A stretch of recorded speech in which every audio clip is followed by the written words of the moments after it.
Buenas tardes para todos. Buenas tardes para todos. Pues precisamente como decía Juan, para nosotros es un placer otra vez tenerlos por aquí, poder compartir con ustedes esta experiencia. Ha sido muy gratificante tener tantas personas y hoy también ya estamos con más de 100 personas aquí dentro de la sala. Entonces, bueno, sin más preámbulo, voy a anunciar a nuestro expositor del día de hoy. Es el ingeniero Manuel Merino Chamacero, es ingeniero mecánico eléctrico de la Universidad de Piura, con áreas de interés en electricidad, electrónica de potencia, energías renovables, instrumentación y control automático. Tiene experiencia como asistente técnico de proyectos de investigación, desarrollo e innovación, así como desarrollo de soluciones en ingeniería relacionadas a sistemas de accionamiento y control de motores eléctricos y automatización. Nos va a acompañar hoy, él es egresado de Ingeniería Mecánico Eléctrico de la Universidad de Piura, como lo dije anteriormente, y pues tiene una vasta experiencia en diferentes empresas en Perú, según veo. Bueno, no me detengo más. Por favor, el profesor Merino, que nos acompañe. Muchísimas gracias, profesor, ingeniero, por su participación, por la colaboración con este proyecto. Para nosotros es muy importante tenerlo aquí. Y posteriormente una vez le aviso que lo voy a contactar porque ya me están haciendo pedidos de acuerdo a su hoja de vida de que lo contacte para que nos colabore con otras charlas dentro de nuestra institución. La idea es que empecemos a compartir y que todos empecemos como a mostrarnos, a visibilizarnos de alguna manera y a compartir las experiencias. Sin más, voy a apagar la cámara porque además sí considero que es mucho más fácil y que solamente quede el expositor y la exposición. Muchísimas gracias a todos. Muchas gracias a todos por quienes la bienvenida. Agradezco especialmente a la doctora Ximena por la invitación y el equipo organizador de este evento, que en realidad considero que es muy importante en cuanto a promover lo que viene a ser la investigación científica en Latinoamérica. El tema de hoy viene a ser, el tema en que en realidad se me ha pedido, digamos, dar una ponencia el día de hoy. Es un tema bastante crucial, en mi opinión, y uno de los pilares, que es lo que viene a ser investigación, que es lo que viene a ser fuentes de investigación o bases de datos bibliográficas y lo que viene a ser fuentes confiables de investigación. Agradeciendo nuevamente por la oportunidad y por el espacio y permitirme estar aquí el día de hoy compartiendo con todos ustedes. Pasaré directamente al tema en sí de la exposición.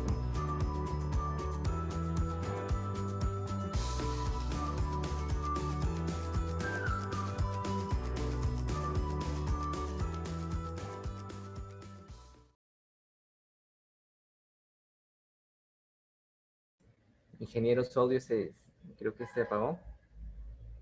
Ya. Similar, sí, no lo apagué yo. Gracias. De manera similar, comentaba la doctora Ximena, apagaré lo que viene a ser la cámara para facilitar, digamos, la conectividad de los asistentes que tal vez no tengan una buena ancho de banda, ¿no? Y dejaré solamente lo que viene a ser voz y las mismas diapositivas. Bien, como les había comentado, el tema en sí es lo que viene a ser bases de datos bibliográficos y fuentes confiables. Y creo, en mi experiencia, que una de las formas adecuadas o una de las mejores formas para poder abordar este tema es desde el punto de vista de lo que viene a ser la alfabetización informacional o la alfabetización en información. Así que daré un pequeño background del mismo o un pequeño, digamos, introducción al mismo tema antes de poder pasar plenamente a lo que viene a ser las bases de datos bibliográficos.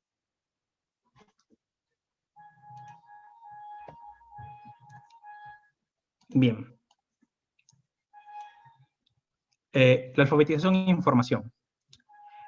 Quisiera iniciar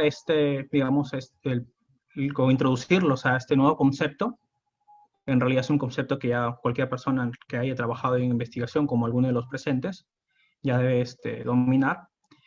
Con una cita del doctor David Goblar, en unos artículos titulado «Cómo enseñar alfabetización e información en una época de mentiras», que dice que la alfabetización informacional es una de esas metahabilidades que se esconden detrás de la capacidad de dominar cualquier tema, ¿Cómo pueden los estudiantes tener éxito en cualquier búsqueda intelectual si no pueden distinguir de lo que es verdadero de lo que es falso? Bien, entonces, ¿qué es la alfabetización en información o la alfabetización informacional? Según la Association of College and Research Libraries, es un conjunto de capacidades integradas que abarcan el descubrimiento reflexivo de información, la comprensión de cómo se produce y valora la información, y el uso de la información en la creación de nuevos conocimientos y la participación ética en comunidades de aprendizaje. Bien, en sí podemos dividir, digamos, este concepto en dos partes bastante marcadas. Uno que viene a ser alfabetización, que podemos hacer cierta analogía con el saber leer, saber escribir, y lo que viene a ser información o que propiamente dicho son conocimientos, ¿no? En las épocas actuales, especialmente con este tema de las noticias falsas, los bulos y hoaxes que se difunden rápidamente en Internet sin tener un respaldo científico, en una época en que el periodismo en sí ha decaído y se limita simplemente a repostear o a republicar noticias ya publicadas por otras fuentes y sin hacer lo que se le llama una validación de fuentes, es muy importante ya no solamente saber leer y escribir como se consideraba inicialmente hace unos años, que era, digamos, algo que siempre se tomaba en cuenta en los censos, por ejemplo, ¿no? El índice de alfabetización, sino que es necesario llevar esa alfabetización a un nivel más allá, que es alfabetización e información. Es saber cómo descubrir o encontrar la información, es decir, la búsqueda de información, comprender cómo se produce, poder emitir un juicio crítico en la información, o sea, saber valorar cuándo una información es mejor que otra, y cómo usar esa información para la creación de nuevos conocimientos, que es básicamente uno de los pilares de la ciencia, y cómo participar de manera ética en lo que vienen a ser las comunidades de aprendizajes, como es justamente la que se ha reunido en este evento de hoy. Podemos decir que una persona alfabetizada en información o literada en información, por 3 puntos principales: que usa la información de manera eficiente y efectiva, que sabe evaluar la información de manera crítica y competente, y que utiliza y comunica dicha información de manera ética, precisa y creativa.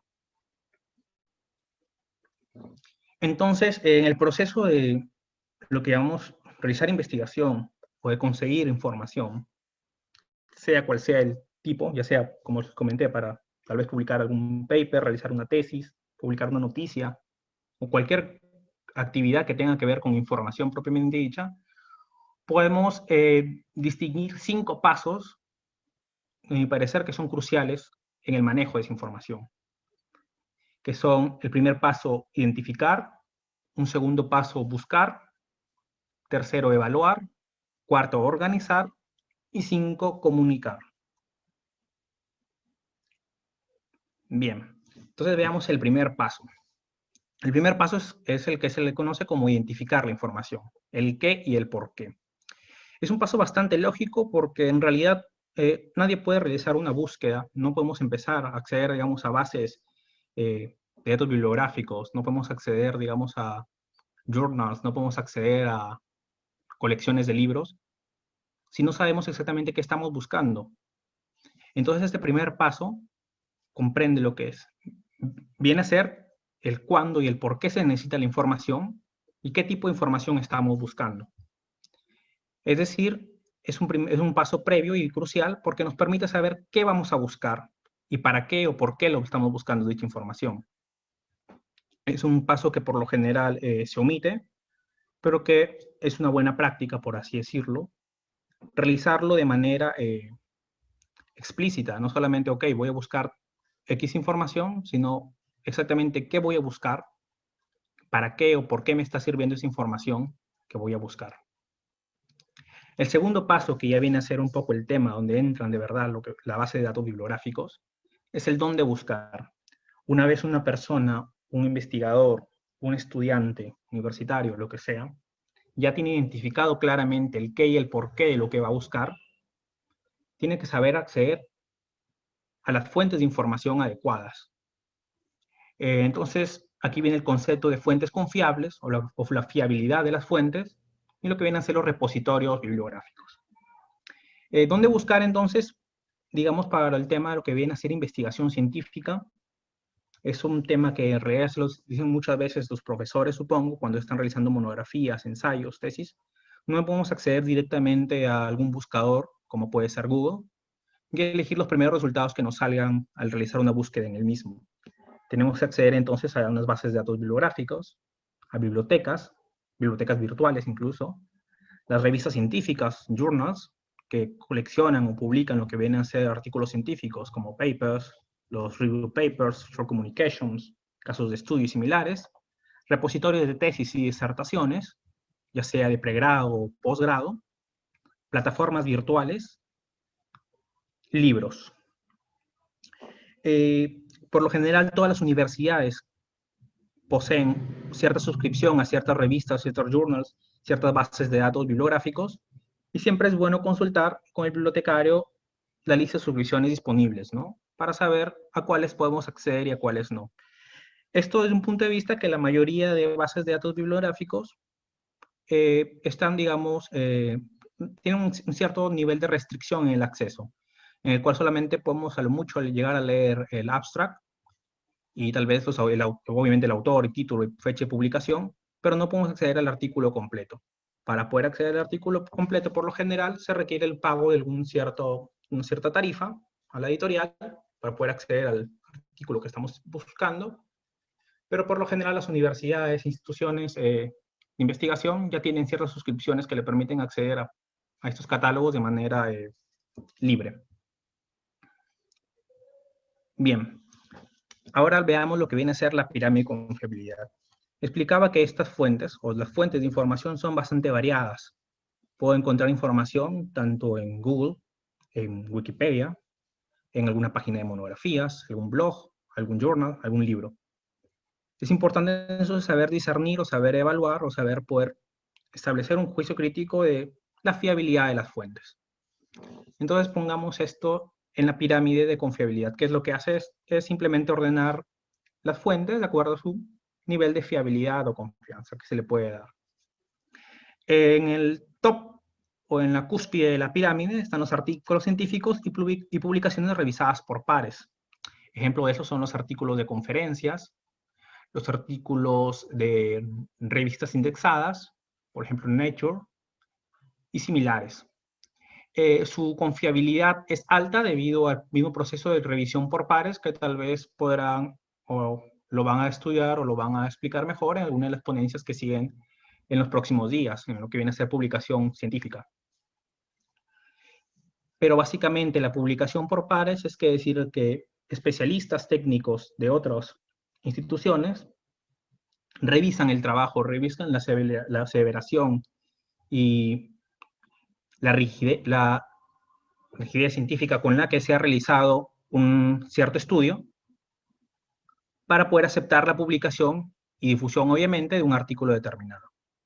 Al ser revisadas, obviamente, por expertos, que son justamente los pares, estos tipos de fuentes poseen una confiabilidad bastante elevada. Luego siguen las publicaciones técnicas, manuales y tesis, que son publicaciones o fuentes de información que tal vez no siguen el riguroso proceso de revisión por pares, pero pueden ser que vengan de algún cierto experto en la materia. Un ejemplo de esto puede ser, por ejemplo, el manual, las hojas de datos de algún equipo, los llamados white papers. Tal vez algún fabricante decide, no sé, algún fabricante, por ejemplo, de osciloscopio decide publicar algún artículo respecto a algún fenómeno propiamente de su área, como tiene esta expertise o este respaldo que le da el haber dedicado o estar dedicados en esta área, tienen cierta confiabilidad que es mayor que las fuentes que veremos adelante, pero menor que los artículos científicos que son revisados por pares, obviamente. Tercer nivel de confiabilidad, acercarnos a la base de la pirámide, están los artículos de revistas, no journals, sino magazines, los periódicos, diarios, noticias, que a lo mucho pueden pasar por una revisión editorial, pero no necesariamente son publicadas por expertos y con el objetivo de llegar a expertos en el tema, sino simplemente como un medio de difusión de información. Y finalmente, en la base de la pirámide de confiabilidad, que son fuentes que por sí no se deben considerar confiables, están las páginas web, los blogs, tal vez las entrevistas, porque estos tipos de fuentes no poseen ningún tipo de revisión, a lo mucho tal vez ortográfica y gramática o de forma. Cualquier persona puede tener un blog, y si bien es cierto que algunos investigadores utilizan sus blogs personales para compartir justamente sus avances o resultados o tal vez anécdotas de su propia experiencia realizando investigación o en el desarrollo de su profesión, el hecho de que cualquier persona pueda acceder, crear un blog y publicar lo que sea, lo vuelve una fuente de baja confiabilidad, por no decir nula. Incluido en esto viene a ser tal vez Wikipedia, en cuanto a que cualquier persona puede editar. En realidad, el hecho de que siempre digan Wikipedia no es una fuente confiable, viene más que nada por el hecho de ser una enciclopedia abierta, ¿no? Cualquier persona puede editar, cualquier persona puede modificarlo, de manera que su confiabilidad, digamos, es baja. Bien. Entonces veamos ahora tal vez algunos de los buscadores de lo que vienen a ser estas fuentes confiables. Entonces, ¿dónde puedo yo buscar la información una vez que ya he identificado qué necesito y para qué lo necesito? Una de las primeras opciones es el conocido Google Académico o Google Scholar, que es similar a su par común, un buscador, pero que está enfocado y especializado en lo que viene a ser búsqueda de contenido y bibliografía científico-académica. Lo que hace Google Académico es generar un índice, por eso dice indexa, editoriales, bibliotecas, repositorios, bases de datos bibliográficas, entre otros, y buscan ese índice. Entonces, entre sus resultados podemos encontrar citas, enlaces a libros, artículos de revistas científicas, comunicaciones y congresos, conferencias, informes técnicos, tesis, disertaciones y archivos depositados en repositorios institucionales como pueden ser los que cada una de sus universidades tiene. Obviamente, siendo un evento patrocinado por IEEE, no podemos dejar pasar el IEEE Explore Digital Library, que proporciona acceso al contenido científico y técnico del IEEE y el IET, entre otros socios de publicación. IEEE Explore generalmente está enfocado un poco más al tema de lo que viene a ser la ingeniería eléctrica, electrónica, informática y ciencias de la computación. Tiene diferentes revistas o journals, magazines, y bueno, obviamente también llega a indexar algunos ciertos artículos presentados en conferencias como puede ser el Intercom. En este caso, en este tipo de fuente, voy a ser un poquito más específico para, digamos, acceder o estudiar un poco, ver en más detalle lo que viene a ser la IEEE Explore Digital Library, que nos permite, bueno, esa es la página de, accediendo al link de aquí, en el que he puesto aquí en el enlace de acceso, entramos a esta página donde básicamente es un buscador similar a, digamos, Google. Si alguien sabe utilizar Google, tranquilamente puede buscar en IEEE Explore. Es importante, a nivel de sugerencia, tal vez incluso sin ser miembros del IEEE, o sea, sin tener membresía de IEEE, que generen una cuenta en la IEEE Explore. Ya veremos un poquito más adelante por qué. Entonces, básicamente, en esta página de inicio tenemos una caja de búsqueda donde podemos introducir palabras clave y seleccionar si deseamos buscar en toda la base de datos, en la base de datos solo de libros, tal vez de conferencias, de cursos impartidos o indexados por IEEE, en los journals y magazines del IEEE y del IET, en estándares, lo vienen a ser estándares que IEEE tiene muchísimos. Por autor, tal vez puedo colocar acá el nombre de alguno de mis colegas, o alguno de mis profesores, o alguno de un investigador científico que deseo estudiar un poco más a fondo su producción científica, y citaciones. Además, también como la mayoría de buscadores, nos ofrece la posibilidad de realizar una búsqueda avanzada, que es básicamente una búsqueda avanzada, es poder yo ingresar palabras claves más detalladas y elegir exactamente dónde buscar, dónde deseo que busque esa palabra clave. Tal vez en el resumen, en el autor, en el título de la publicación, en el título de quién lo publica, si el Congreso, el journal en el que ha sido publicado el artículo, tal vez por las keywords que ha colocado el autor, las keywords o palabras claves de IEEE, quién financió el estudio, etc. También, además, nos permite refinar nuestra búsqueda seleccionando cierta cantidad de años, ¿no? Ya veremos un poquito más adelante por qué es importante buscar la información actual, para tal vez filtrar en cierta forma publicaciones o resultados de búsqueda que ya tengan más de X años de antigüedad. Tal vez para algún campo en específico, un área en específico de investigación, nos interesa solamente lo publicado hace 5 años, porque tal vez lo que se publicó hace 10 años ya es obsoleto. Otros campos avanzan un poco más lento y por lo tanto una publicación de 10 u 8 años de antigüedad es bastante aceptable.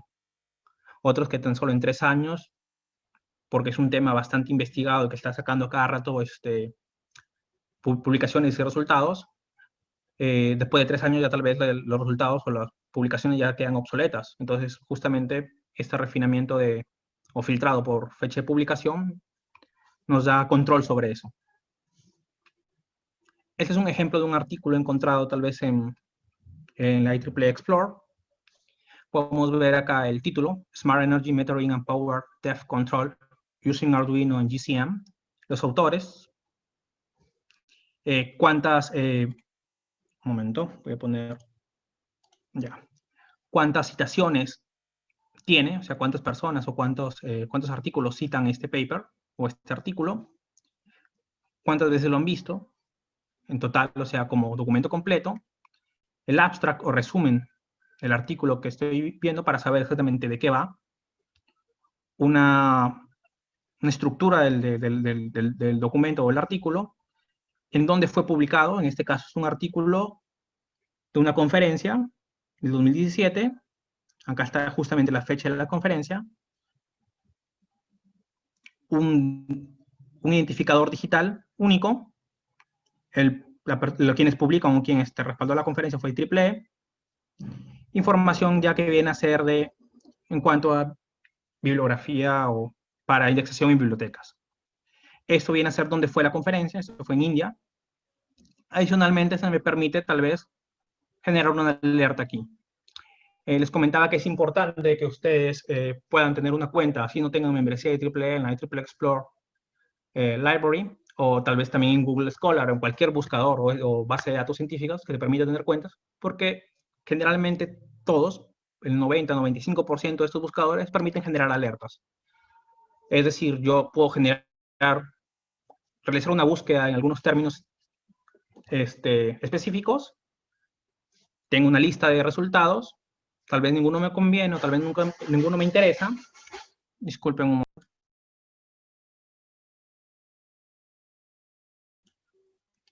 Ya, disculpen.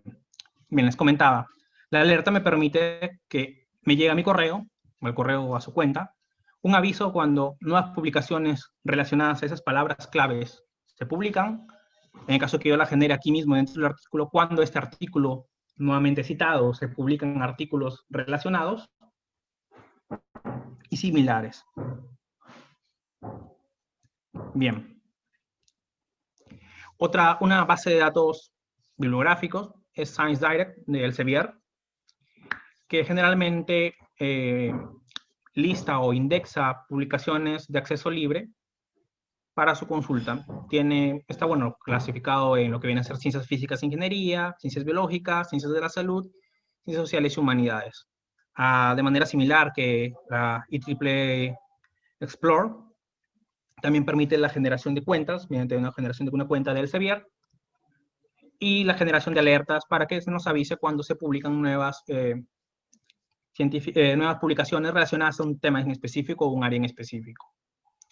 Elsevier, vale mencionar, es una editorial muy prestigiosa en cuanto a publicaciones científicas y tiene unos journals que generalmente tienen un factor de impacto o, digamos, son, digamos, de los tops.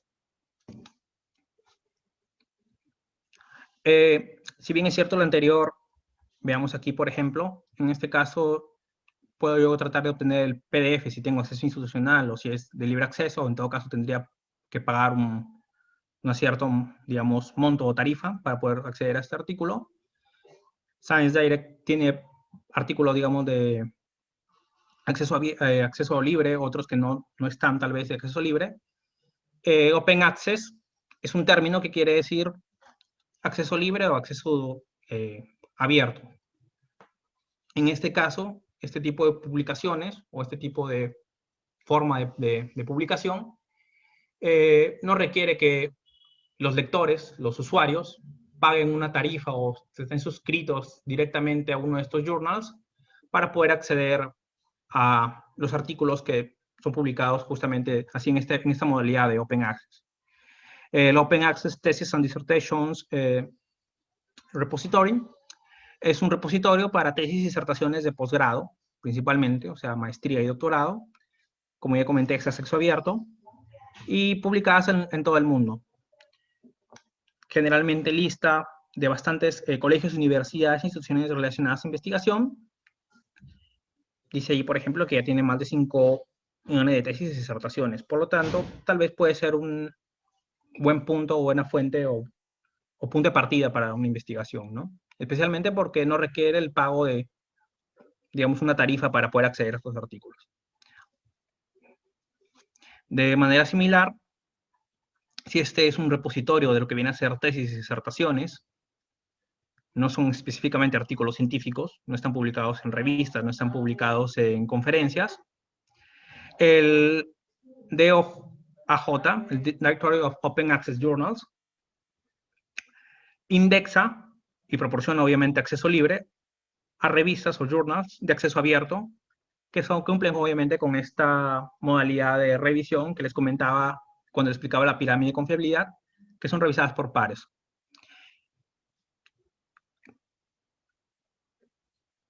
Alicia es un repositorio respaldado por el CONCITEC a nivel nacional. Esto tal vez solamente afecta un poco, digamos, a Perú, así que algunos de los asistentes internacionales supongo que tendrán algún tipo de repositorio similar por los equivalentes a CONCITEC en sus países. Bueno, Alicia es, como les explicaba, un repositorio nacional de ciencia, tecnología e innovación y lista lo que viene a ser tesis y publicaciones, principalmente tesis, almacenadas en repositorios institucionales, como puede ser tal vez el repositorio de la Universidad de Piura, el repositorio de la San Marcos, el repositorio de la PUC, entre otras universidades. Creo que antes, o tal vez de manera equivalente a Google Scholar, cuando uno está tal vez en la fase de deseo escribir mi tesis de pregrado para poder titularme, Alicia es un excelente punto de partida porque nos permite saber qué tesis similares se han realizado o qué tesis se han realizado en el mismo área, qué aporta tal vez cada una y a nivel nacional, por lo cual, digamos, tiene una relevancia bastante alta respecto a la investigación que estamos realizando o querramos realizar nosotros. Dialnet es otro portal bibliográfico. Requiere en realidad una cuenta para poder acceder a su contenido. Es respaldado por la Universidad de Rioja y generalmente, si bien es cierto, tiene buen número en realidad de publicaciones relacionadas a las áreas de ingeniería, como supongo la mayoría de asistentes tiene al evento de hoy, están relacionados, ingeniería y ciencias técnicas. También es una fuente generalmente de lo que viene a ser información, tal vez para lo que viene a ser el área jurídica y el área, si mal no recuerdo, médica no tanto.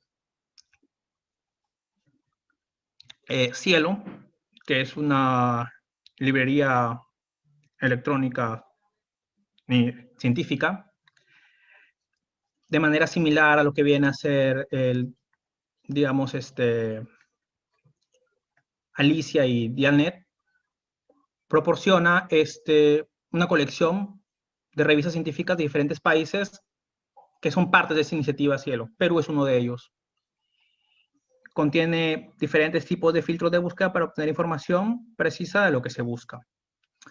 Sí, como se puede ver, la mayoría de buscadores o estos que estoy mencionando, generalmente los menciono más que nada para que conozcan un poco de ellos, ya que en sí su funcionamiento es muy similar entre sí, entre uno y otro. Buscar en Cielo es bastante similar a buscar en Alicia, que es bastante similar a buscar en Dialnet, que es bastante similar que buscar en Google. Como dato interesante tal vez, las revistas que son indexadas por Cielo, ¿no? Son contadas para acceder a lo que viene a ser la calificación de investigador por el gobierno peruano, por Concitec. Son contabilizadas como publicaciones en revistas indexadas. Aunque por su naturaleza tal vez, o por tal vez un poco de falta de respaldo, no tienen, digamos, el mismo peso que tal vez una publicación en una revista que sea indexada por o publicada por el Elsevier, que viene a ser la base de datos ya tal vez Scopus. Bien. Finalmente, tal vez como digamos, una fuente de información donde podrían buscar también está Hardship. Es una iniciativa patrocinada, respaldada por la Universidad de Cornell. Y en este caso su enfoque es un poco más a las áreas de ciencias no aplicadas, tal vez lo que viene a ser física, matemáticas, en cierta forma también informática y biología, estadística, ingeniería eléctrica y ciencias de sistemas. Incluye, si no me equivoco, también en economía algunos artículos. Y bueno, en realidad es también una excelente fuente de artículos. De todos los mencionados, tal vez el primer lugar donde se podrían acceder o deberían buscar es Google Académico, porque Google Académico en cierta forma busca o indexa los archivos y los artículos que ya están indexados por las bases de datos que he mencionado en adelante. Tal vez Alicia no, pero sí los repositorios propios de cada universidad. A menos, por ejemplo, el repositorio Piura de la Universidad de Piura, si es listado o si es uno de los lugares a los que accede o busca información en Google Académico. Bien. Volviendo un poco al tema de los 5 pasos de la búsqueda de información, ya hemos visto que el primer paso era saber el qué y el por qué voy a buscar o qué información voy a buscar exactamente. El segundo paso era la búsqueda propia o saber en dónde voy a buscar dicha información, que es básicamente lo que ya les he mencionado, en tal vez alguno de estos fuentes o repositorios confiables de información. El tercer paso es la evaluación de la información. Es importante resaltar que no toda la información es igual, no todos los artículos, no todas las publicaciones son iguales. Entre una tesis y una publicación científica en una conferencia y una publicación o artículo científico publicado en una revista, obviamente no van a tener el mismo nivel de, digamos, respaldo, fiabilidad o prestigio entre sí. En este caso, una publicación en un journal, tal vez por ser los requerimientos para poder ser aceptada y publicada en un journal, tiene un prestigio mucho mayor que tal vez sea una publicación en una conferencia, y ambas tienen un prestigio muchísimo mayor que tal vez la desarrollada por una tesis. Y obviamente, dentro de las mismas tesis y disertaciones, una tesis de maestría, doctorado, tiene un peso mucho mayor o mayor prestigio que tal vez una tesis de lo que viene a ser pregrado. Eso es algo, digamos, lógico, bastante obvio. Por lo tanto, es importante contar con herramientas que nos permitan emitir un juicio crítico, una evaluación crítica de la información que hemos encontrado. Ok, en los pasos anteriores hemos identificado qué vamos a buscar, hemos conseguido información. En el tercer paso, evaluamos la calidad de dicha información. ¿Qué aspectos se deberían evaluar a la hora de estudiar un artículo o alguna fuente, una pieza de información encontrada? Su actualidad, es decir, hace cuánto fue publicada. Ya les comenté que entre un artículo publicado hace 2 años y uno hace 10, tal vez el artículo publicado hace 2 años, por ser más actual, puede ser más relevante o más relacionado a mi información. También depende obviamente del área. Ya les comenté que tal vez algunas áreas técnicas desarrollan o evolucionan o publican mucho más rápido que otras áreas técnicas, ¿no? Les comentaba, tal vez para mi área una publicación de 5 años es ok, pero tal vez una publicación de 10 no lo es tanto. Para otra área, tal vez una publicación de hace 8 años está muy bien. Una publicación de hace 10 años también está aceptable. También hay que tener en cuenta que la fecha de publicación no es lo único que se debe evaluar al ver un artículo. No basta con que un artículo se haya publicado hace poco, sino hay que ver también las referencias o la bibliografía que usa dicho artículo, porque a fuentes o a referencias más actuales, más fresco, digamos, ese artículo. Si tenemos un artículo tal vez publicado el año pasado, pero que utiliza su fuente más actual, el del 2016, entre un artículo que ha sido publicado tal vez hace 2 años, pero su fuente más actual es fuente del mismo año, tal vez me convenga quedarme con el segundo. Por lo tanto, en sí, digamos, este criterio no es único, ¿no? Para evaluar un artículo. La relevancia, es decir, qué tanto se comparte o qué tanta relación tiene el artículo encontrado con el área, con mi objetivo de investigación. Autoridad, ya les comenté que no es lo mismo que lo publique tal vez un editor desconocido o con poca trayectoria, o que tal vez lo publique la IEEE o tal vez lo que viene a ser el Sevier. Es obvio que los criterios o los requisitos para acceder a una publicación en una editorial de mayor prestigio son mucho más estrictos. Al mismo tiempo también es importante ver si los autores tienen más publicaciones relacionadas a esta área, porque tal vez un autor que lleva bastante tiempo tiene cierta, digamos, autoridad en el área, tiene cierta experticia en dicha área, y por lo tanto sus publicaciones o sus hallazgos, resultados de su investigación, poseen mayor prestigio. La precisión, es decir, qué tan detallado o qué tan bien explicado esté nuestra fuente de información. Si es que es bastante oscuro en cuanto a cómo ha llegado a las conclusiones que ha llegado o a sus fuentes de información. Recuerden que la información genera más información, es decir, mis conocimientos o mi investigación va a estar basada en otra investigación, que a su vez también está basada en otra investigación. Por lo tanto, las fuentes de mi investigación tienen que ser también tienen que ser precisas, tienen que ser bien detalladas y explicadas. Si yo en mi publicación tal vez no explico tan bien de dónde estoy obteniendo mis fuentes, o no divulgo de manera, o pongo bastantes trabas a la hora de acceder tal vez a mis datos, puede llegar a generar cierta suspicacia, ¿no? Hay que ver, por ejemplo, pues es importante a la hora de publicar artículos científicos, que se detalle bastante bien la metodología, que todos los procedimientos y métodos estén correctamente detallados, que los resultados sean presentados de una manera científica, propiamente dicho, ¿no? Y finalmente, también para evaluar la información, está el propósito. ¿Cuál es el propósito del autor al escribir el artículo? ¿Quiere venderme algo? ¿Quiere difundir información o algún hallazgo en un área técnica específica? Es muy importante determinar esto porque al final el propósito del autor puede llevar a que el artículo o la información a la que hemos accedido tenga cierto vías o cierta imparcialidad o cierto conflicto de intereses. Por ejemplo, si yo soy un fabricante de neumáticos y publico algún artículo sobre alguna tecnología que yo aplico a mis neumáticos, es obviamente que voy a hablar maravillas de dicha tecnología. En cambio, si la publicación sobre dicha tecnología o dicho proceso neumáticos es publicado por la academia y no especialmente por el fabricante, podemos tal vez garantizar, y especialmente si es un artículo publicado en una revista o en un repositorio que tenga revisión por pares, podemos decir que es mucho más imparcial, ¿no? Bien.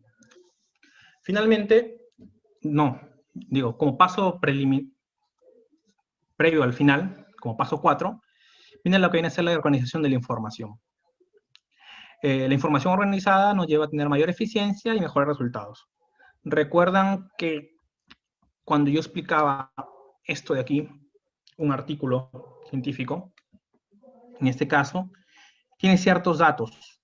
Entonces es importante, yo cuando encuentro, identificar tal vez el título de mi fuente de información, dónde fue publicado, año de publicación, quiénes son los autores.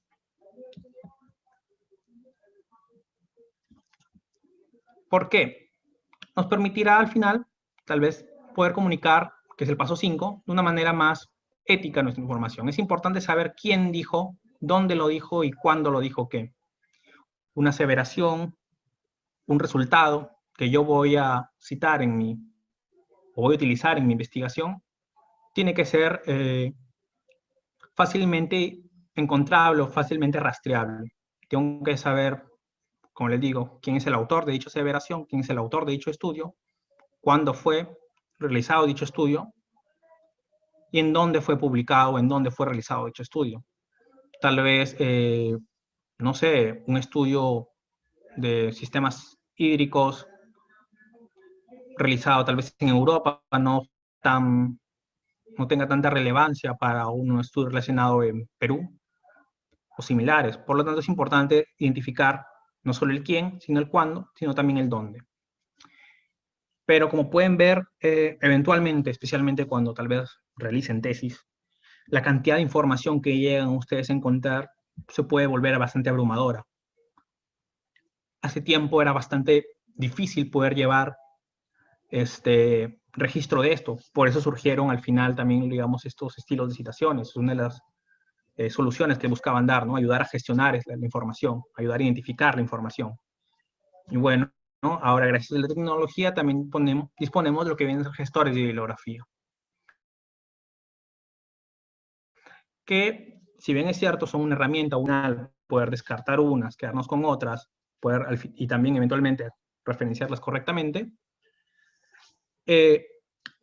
la responsabilidad de verificar que el trabajo automatizado realizado por estos gestores o herramientas siempre recae, bueno, que esté correcto, siempre recae sobre el autor de la investigación. El paso 5 está relacionado con la ética de investigación, que es finalmente el paso de comunicar. Es importante mantener una buena ética de investigación. Viene a ser un poco el tema de los plagios, que es decir, que no es un acto ético colocar como propio un contenido que no lo es. El copiar y pegar, el coger una investigación en otro idioma, pasarlo por traductor, cambiarle tal vez una que otra palabra y presentarlo como mío, sin brindar, digamos, autoría adecuada, no es algo ético. Y no solamente porque sea algo malo desde el punto de vista ético es que se debe referenciar. Es decir, no solamente porque, bueno, es obvio que está mal hacer pasar algo como mío que no es mío, sino también porque le da cierto respaldo a mi investigación. Si toda mi investigación es mía o basada en conocimientos o resultados propios, se vuelve una fuente primaria. Y por lo tanto, tal vez sea bastante objeto de cuestionamientos por resultados o fuente primaria que es. En cambio, cuando existen otros artículos, otros resultados de investigaciones, otros autores que respalden lo que estoy diciendo o me estoy apoyando en los resultados de ellos para darle mayor peso a mi postulado, tesis o lo que sea, se gana pues justamente esto, ¿no? Que es el respaldo, tiene mayor peso en investigación, es más creíble científicamente. Un artículo científico, una investigación, un documento, una publicación científica en general, debe bastante su peso por quienes cita. Además, también permite que se verifique el origen de las afirmaciones y contenidos.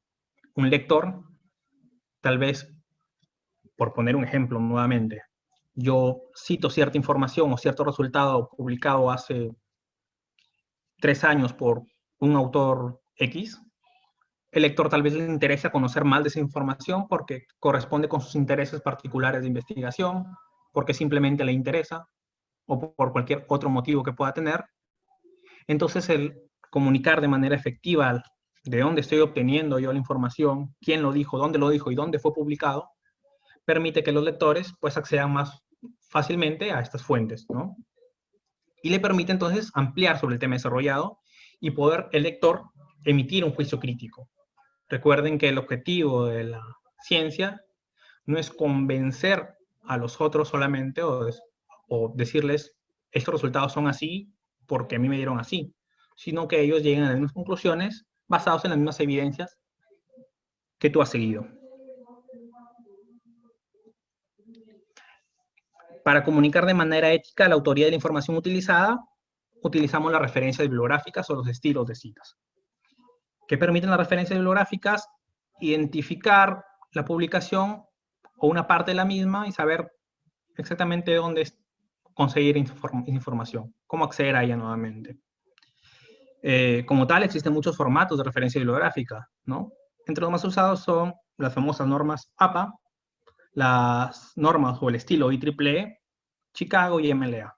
Generalmente en ingeniería utilizamos más lo que viene a ser IEEE y algunas universidades también para el tema de tesis utilizamos más APA. Generalmente APA y IEEE son los más utilizados, al menos en mi experiencia acá en Perú. Este tema en cuanto a referencias también lo van a poder ver a más detalle en ponencias futuras de este mismo evento. Bien, les comentaba que los gestores de bibliografía pueden resultar bastante útiles en este paso de lo que viene a ser organizar la información. Como les comentaba también hace un momento, realizar la búsqueda de información va a llevar que ustedes al final acumulen demasiadas fuentes. El poder llevar un registro de quién dijo, quién es el autor, dónde fue publicado, cuándo fue publicado, es un trabajo bastante tedioso y como tal puede que al final se cometan errores. Entonces los gestores de bibliografía, que justamente voy a hablar de uno de ellos, el que utilizo personalmente, nos simplifican o nos facilitan este trabajo. Nos permiten obtener la información o los metadatos del quién, cuándo y dónde de una fuente de información y nos permiten referenciarlas o citarlas siendo alguno de los formatos de referencias bibliográficas más utilizados. Como les comenté, APA, IEEE, Chicago, MLA, etc. Bien. Personalmente, un gestor de bibliografía bastante útil que uso yo es Mendeley, que básicamente, como les decía, es un gestor de referencias gratuito, es desarrollado y mantenido por el CERIER, los mismos que están a cargo, digamos, de Science Direct y Scopus. Y además también es una red social académica, como Facebook, como LinkedIn, que puede ayudar a organizar la información y nos permite contactarnos con pares, o sea, con investigadores que tal vez nos interesan en la misma área, que estén trabajando en un área específica, para mantenernos al día en cuanto a últimas investigaciones. ¿Qué permite Mendeley como herramienta? Generar automáticamente bibliografía, colaborar de manera fácil con otros investigadores que también formen parte de esta comunidad, importar documentos, sugiere artículos relevantes a lo que estás leyendo y nos permite acceder a nuestra bibliografía, a nuestra colección de fuentes en cualquier dispositivo, bueno, que permita la instalación de este software. Voy a dar una especie de tutorial en cuanto a la utilización también de este software, porque creo que es bastante útil y ayuda bastante en realidad a lo que viene a ser la gestión de bibliografía en sí, la gestión de fuentes de bibliografía. Básicamente, ¿no? Aquí pueden ver la interfaz del programa. Puede ver que tengo esta es en realidad mi lista de fuentes. Yo tengo, es prácticamente una lista de lo que viene a ser los autores, los títulos, artículos, documentos que he consultado, el año, dónde fue publicado y cuándo lo agregué yo, que como su nombre indica me permite gestionar de manera eficiente mis fuentes de información. En caso que el archivo PDF se encuentra disponible de la citación que estoy utilizando, Mendeley me permite importar o guardar una copia en mi biblioteca personal para yo poder acceder, tal vez en mi celular, continuar leyéndolo, o mi tablet o laptop o lo que sea. Permite además que en dicho PDF, copia del documento, yo pueda realizar anotaciones y buscar dentro del mismo documento utilizando palabras clave, resaltar contenido, etc.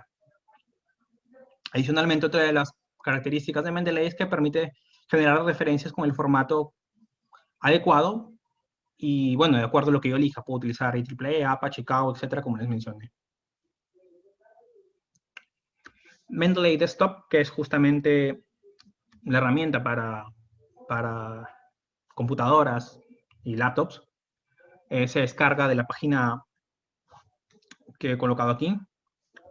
Posteriormente se les estará facilitando lo que viene a ser las transparencias o las diapositivas de esta presentación para que puedan acceder a esta herramienta. La instalación es básicamente como cualquier pieza de software en Windows. Les pide generar una cuenta, que al mismo tiempo es la misma cuenta que utilizaban ScienceDirect, es una cuenta del Xavier. Y permite, bueno, digamos, en cierta forma, enlazar mis búsquedas en ScienceDirect con mi trabajo de Mendeley. La cuenta y el Xavier simplemente requiere un correo, nombres y contraseña, y ya básicamente están listos para utilizar Mendeley. Esa es la interfaz de inicio. Las fuentes que yo voy agregando a mi bibliografía se van añadiendo de manera ordenada con los campos adecuados. Veamos, por ejemplo, aquí tenemos los autores, los títulos de la publicación, tesis, artículo científico o lo que sea, año de publicación, para luego poder ordenarlo por año, dónde fue publicado y cuándo lo he añadido. Puedo organizar incluso diferentes carpetas para tal vez investigación relacionada a tal curso, aquí, investigación relacionada a tal trabajo, en otra carpeta y así. En el lado lateral podemos ver que en este caso yo he seleccionado uno de los artículos, una de las fuentes que yo estaba consultando cuando realizaba mi trabajo de investigación de titulación de pregrado. Está el título, el tipo de artículo, en este caso un artículo publicado en una revista indexada, tipo journal. ¿En qué revista? En este de aquí. ¿Qué año? En el 2009. En caso de que requiera volumen, edición y en qué páginas exactas está, pueden llenarse esos campos. El abstract incluido y otros metadatos. Esto es importante porque yo luego también vamos a ver que puedo generar o puedo añadir de manera manual fuentes que tal vez no estaban disponibles. Estoy viendo que hay un momento. El chat. Bueno, no se puede abrir, no importa. Les mencionaba también que tiene ciertos plugins o add-ons que me facilitan obviamente la tarea de investigación. Uno es el importador web y el otro es el plugin para Word. Generalmente podría asegurar que el 95% de personas utilizan Word. Ya tal vez en caso de que sea más especializado pueden utilizar LaTeX para generar sus artículos científicos, pero bueno, posee un plugin de Word, de LaTeX todavía no. Veamos lo que viene a ser el Web Importer.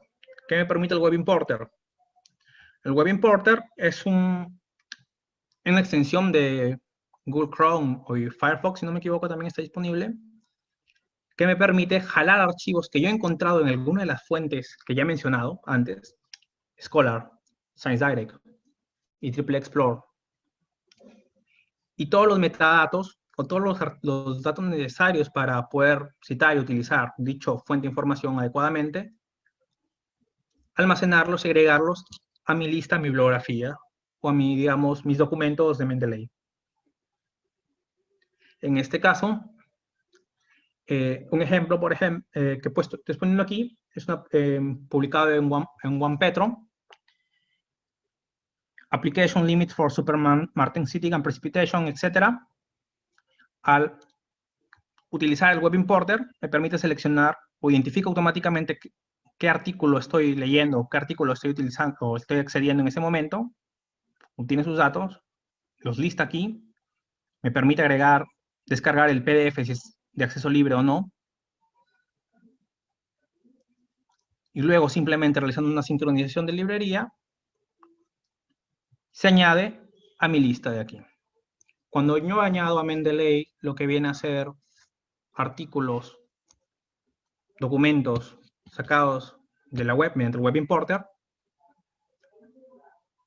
Mendeley me indica que hay algunos campos que tal vez no ha podido conseguir, que requiere cierta revisión.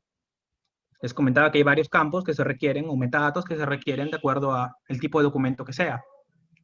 En este caso, ha fallado en encontrar en qué journal ha sido publicado, el abstract tampoco lo he obtenido, ni las etiquetas.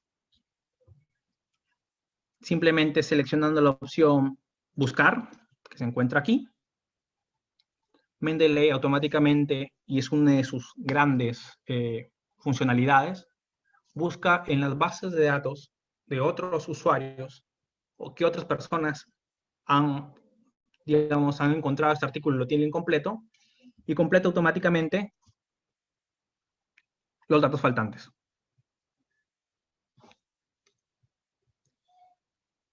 Se dan cuenta, este era el original cuando lo jalé, por así decirlo, o lo importé desde la web. Y este ya es un artículo más completo que se ha encontrado en la base de datos de Mendeley.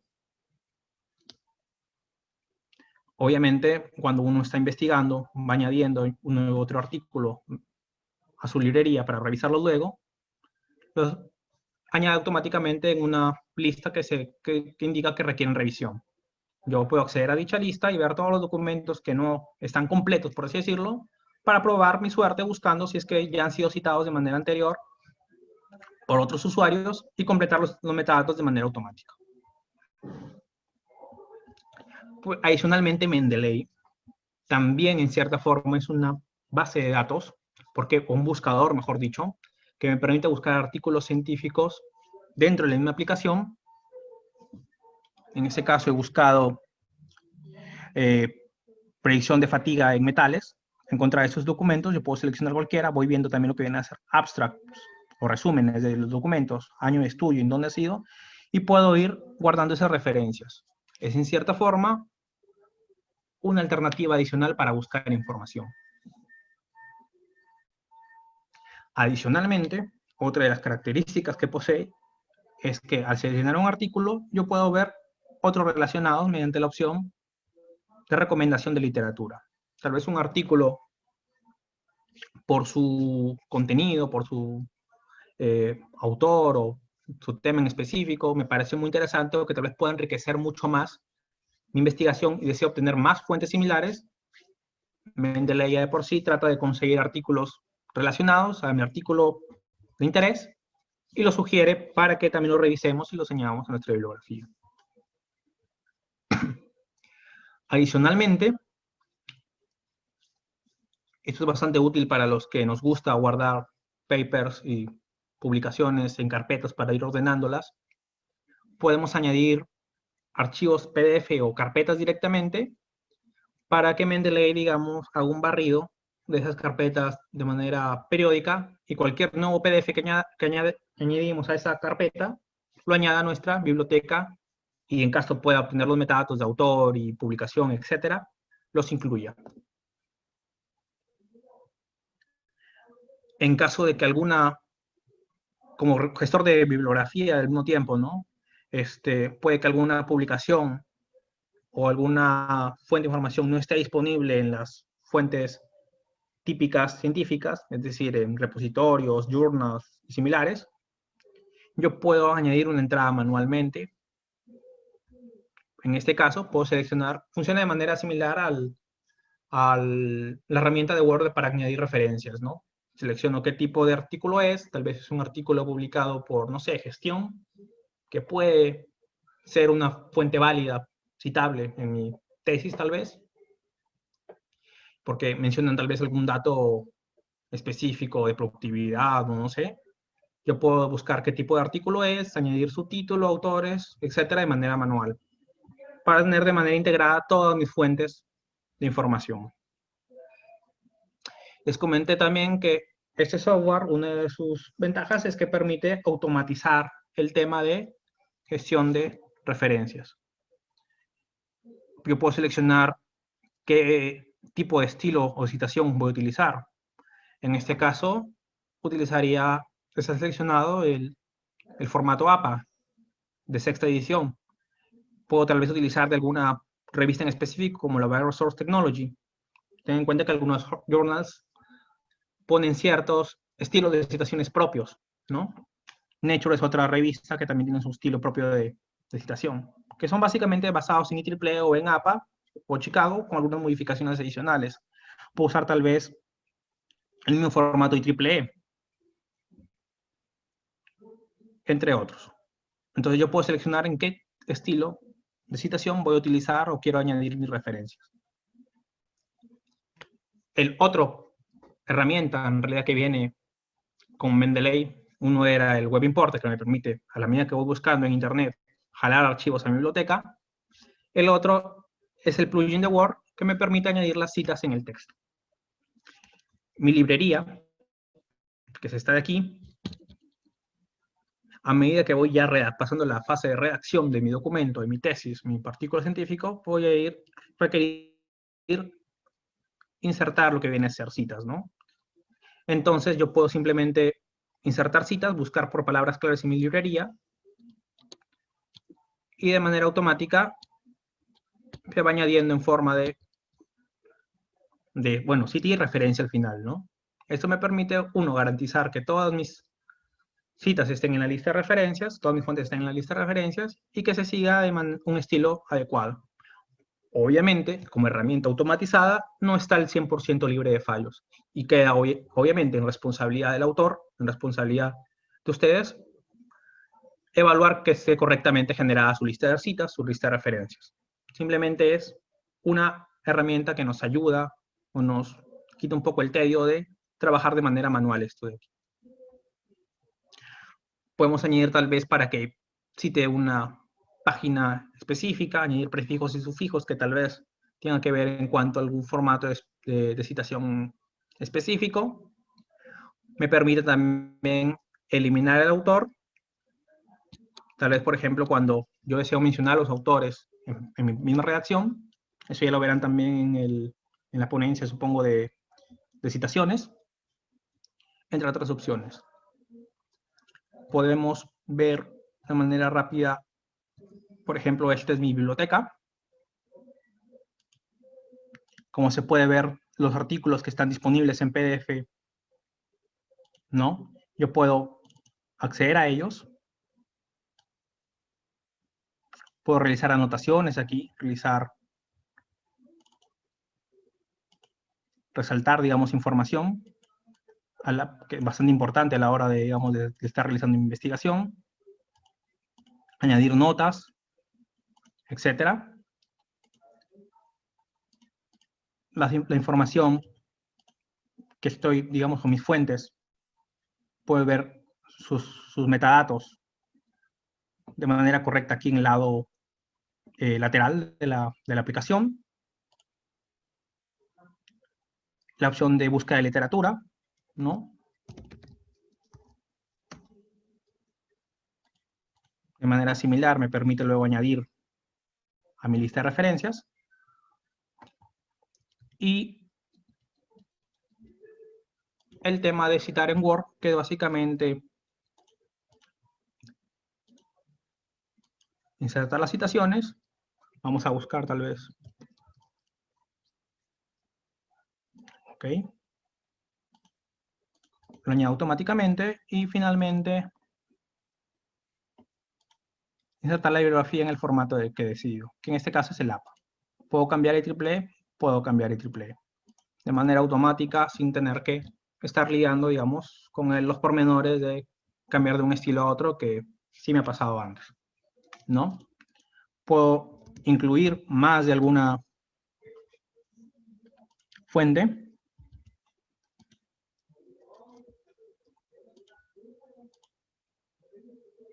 y lo añadirá de manera automática y adecuada en el formato o en el estilo adecuado. Bien, básicamente eso, digamos, es lo que les quería mostrar de esta herramienta, que es bastante útil. No estaba en la presentación, pero también es una de las opciones que tiene, es que Mendeley aprende del área que estás investigando últimamente. En el caso de cuando estaba realizando mi investigación para mi titulación, que tiene que ver un poco con lo que viene a ser biomasa y biogás, de manera periódica me envía a tu correo sugerencias de artículos que tal vez puedas revisar, que tienen relación con los artículos que se están añadiendo a tu biblioteca. Actualmente estoy trabajando en un artículo que tiene que ver con turbinas Pelton y CFX. También me va sugiriendo publicaciones relacionadas a las que voy yo añadiendo, a mis fuentes que voy añadiendo. Por lo tanto, es lo que les quería comentar, que es bastante útil, al menos de manera personal, para gestionar lo que viene a ser fuentes. Bien.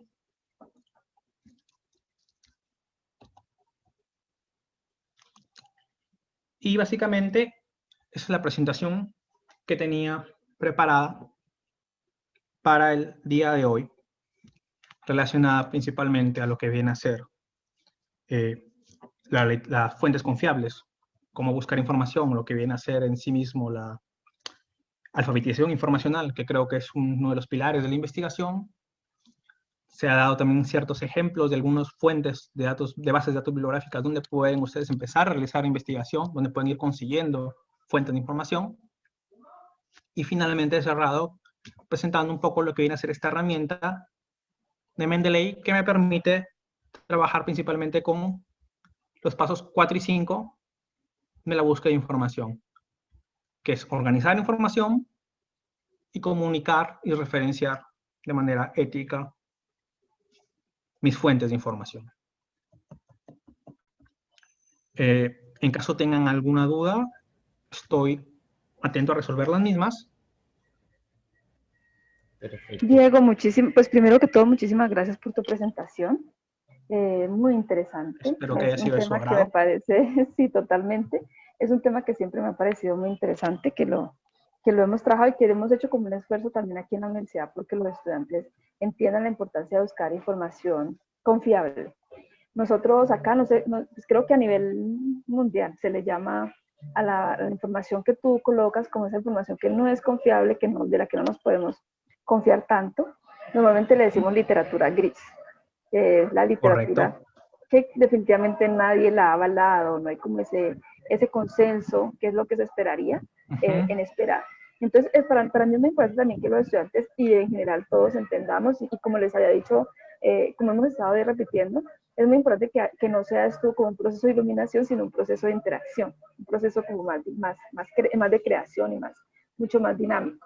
Hay algunas preguntas en el chat que yo te voy a ir haciendo, entonces, y que las podemos ir contestando. Igual las personas que tengan también sus aportes, les agradecemos también que nos lo hagan. Una de las preguntas es, ay, a ver, se me embolató, que si en las revistas científicas, ¿cuál suele ser el formato de referencia bibliográfica más usado? Creo que tú ya igual lo dijiste, ¿no? Pero adelante. En realidad, depende. Si el editor o la persona, o digamos, o la entidad que está en cargo de la publicación es IEEE, es por lo general obvio que prefiere el formato IEEE. La IEEE Explorer utiliza casi al 100% el formato IEEE. El Sevier generalmente, bueno, al menos en los journals en los que he estado revisando y trabajado, principalmente utiliza variaciones del formato APA, o estilos propios que son derivados de APA con algunas que otra modificación propia para la revista. De manera que tal vez, por poner un ejemplo nuevamente, ¿no? Si mi artículo yo pensaba enviarlo al journal Energy, tiene cierta estilo de referencias que son APA con modificaciones, pero si ahora deseo enviarlo, porque tal vez lo rechazaron esa revista, a otro journal, tal vez la Bioresource Technology, también es básicamente APA, pero con otras modificaciones que lo vuelven, en cierta forma, un sabor distinto o una edición distinta de la otra revista. Entonces, en realidad, más que cuál es el más utilizado, depende del área. Ingeniería, por lo general, IEEE y APA. Ciencias médicas y psicológicas, Ciencias psicológicas, APA. Ciencias sociales, por lo visto, he visto APA. MLA, si no me equivoco, es para las áreas de medicina. No estoy tan seguro en ese aspecto. No, no trabajo en esa área, Sí. lamentablemente. Y yo Pero te decía, sí, básicamente es eso, depende de cada revista en sí. ajá, exacto. Depende de cada revista, que aprovecho también para vincular el tema que tú también venías trabajando, que era el de Mendeley. Cuando uno trabaja el artículo, no el Mendeley lo vincula, o el Sotero, o el EndNote, lo vincula También. también con el Word, o con la herramienta que en la que estás trabajando, generalmente es Word, y entonces cuando uno cambia el tipo de citación, él automáticamente también se lo cambia. Entonces eso también es una ventaja de trabajar con estos gestores de bibliografía, una ventaja significativa de trabajar con... Sí. Y especialmente en cuanto a Mendeley, porque como Mendeley es de Elsevier, ya de por sí es bastante compatible, por no decir el 100%, con los mismos journals que publica y edita Elsevier, ¿no? Creo que se cortó el audio de la doctora Ximena. Sí, de repente por ahí tuve un inconveniente, ingeniero. Igual forma, por acá nos hacen llegar sus preguntas. Sí. Nos mencionan por qué Nature es la que rechaza más publicaciones. Bien, Nature es una revista que está en la cúspide o en el top de los tops en cuanto a prestigio y obviamente impact factor, ¿no? Es, digamos, la cuartil 1 de la cuartil 1. Tal vez no quiero adelantar tanto a las otras presentaciones, supongo que en cuanto a dónde enviar también van a trabajarlo, pero a medida de que sube el prestigio de una revista, es obvio que tiene que mantener ciertas publicaciones solamente de lo más relevante. Entonces, por lo tanto, es normal que sus directrices o sus criterios para aceptar y rechazar publicaciones sean cada vez más exigentes. Al ser obviamente Nature una de las top, sus criterios o sus exigencias son bastante elevadas y por lo tanto tiene un alto índice de rechazo. Pero que sea rechazado obviamente en una revista como Nature no quiere decir que tu investigación o tu paper no valga la pena ser publicado, sino que tal vez debe publicarse en una revista, un journal, una conferencia de un espectro tal vez un poco más amplio, un campo más amplio. Ten en cuenta que también si Nature se pone a publicar todos los artículos que son buenos, tendríamos básicamente 100 publicaciones diarias, por poner un número nada más, ¿no? Es obvio que tienen que limitarlas. Y por Exacto, lo tanto, son ¿cómo se muchas logra eso? las... También Subiendo es que hay mucha la gente enviando, exigencia. ¿no? Hay mucha gente enviando a la misma revista, entonces entre más gente enviando haya, pues también hay más posibilidad de rechazo. En la siguiente sección, aprovecho para hacer también el vínculo hacia la siguiente sección, vamos a estar trabajando con la profesora Lady Pamplona y precisamente vamos a trabajar un poquito sobre lo que son el factor de impacto, lo que significa el factor de impacto, y lo vamos a hacer a través de las revistas Imago, que es donde se más se ve como ese tipo de cosas. También vamos a trabajar en la revisión sistemática de literatura, así que los invito a que no se lo pierdan porque va a estar buenísimo y vamos a hacer un taller para que ustedes aprendan a buscar la revista en la cual quieren publicar, que es muy importante. Y lo uno aquí con lo que precisamente nos estaba diciendo el conferencista, es muy importante que uno defina, lo que nos decía Manuel, es muy importante que uno defina desde el inicio dónde la quiere mandar. Obviamente uno puede cambiar de idea en el camino, obviamente uno puede encontrar una mejor revista o puede encontrar otros intereses por los cuales mandarlo a una revista diferente, pero es importante determinar al inicio sobre cuál revista se va a mandar, porque esa va a ser precisamente porque eso está asociado a un formato, porque está asociado a un impacto, porque está asociado a otros factores que son supremamente importantes para la publicación. Entonces no se trata de ir cambiando y cambiando todo el tiempo, sino de irse como enfocando. Obviamente que eso el tiempo y la experiencia uno le va mejorando las posibilidades. A veces uno tiene una visión de mandarlo a una parte, pero no tiene en cuenta algunos aspectos, entonces ahí necesita luego volverlo a replantear o simplemente pasa lo que dijo Manuel, que se lo rechazan, que le rechazan la publicación, entonces le toca replantearse las opciones. Bueno, seguimos leyendo tus preguntas porque no te voy a robar el show. No hay problema. Tú contestas si se pueden formar grupos. ¿Tú sabes si se pueden formar grupos con personas que tengan Mendeley? ¿Sí se puede? Claro, se pueden formar grupos. En realidad me he dado cuenta que también ha compartido, hay un link, señor William Algoner, sobre cómo, no, Daniel Saromo, sobre cómo generar una guía de cómo formar grupos en Mendeley. Ok.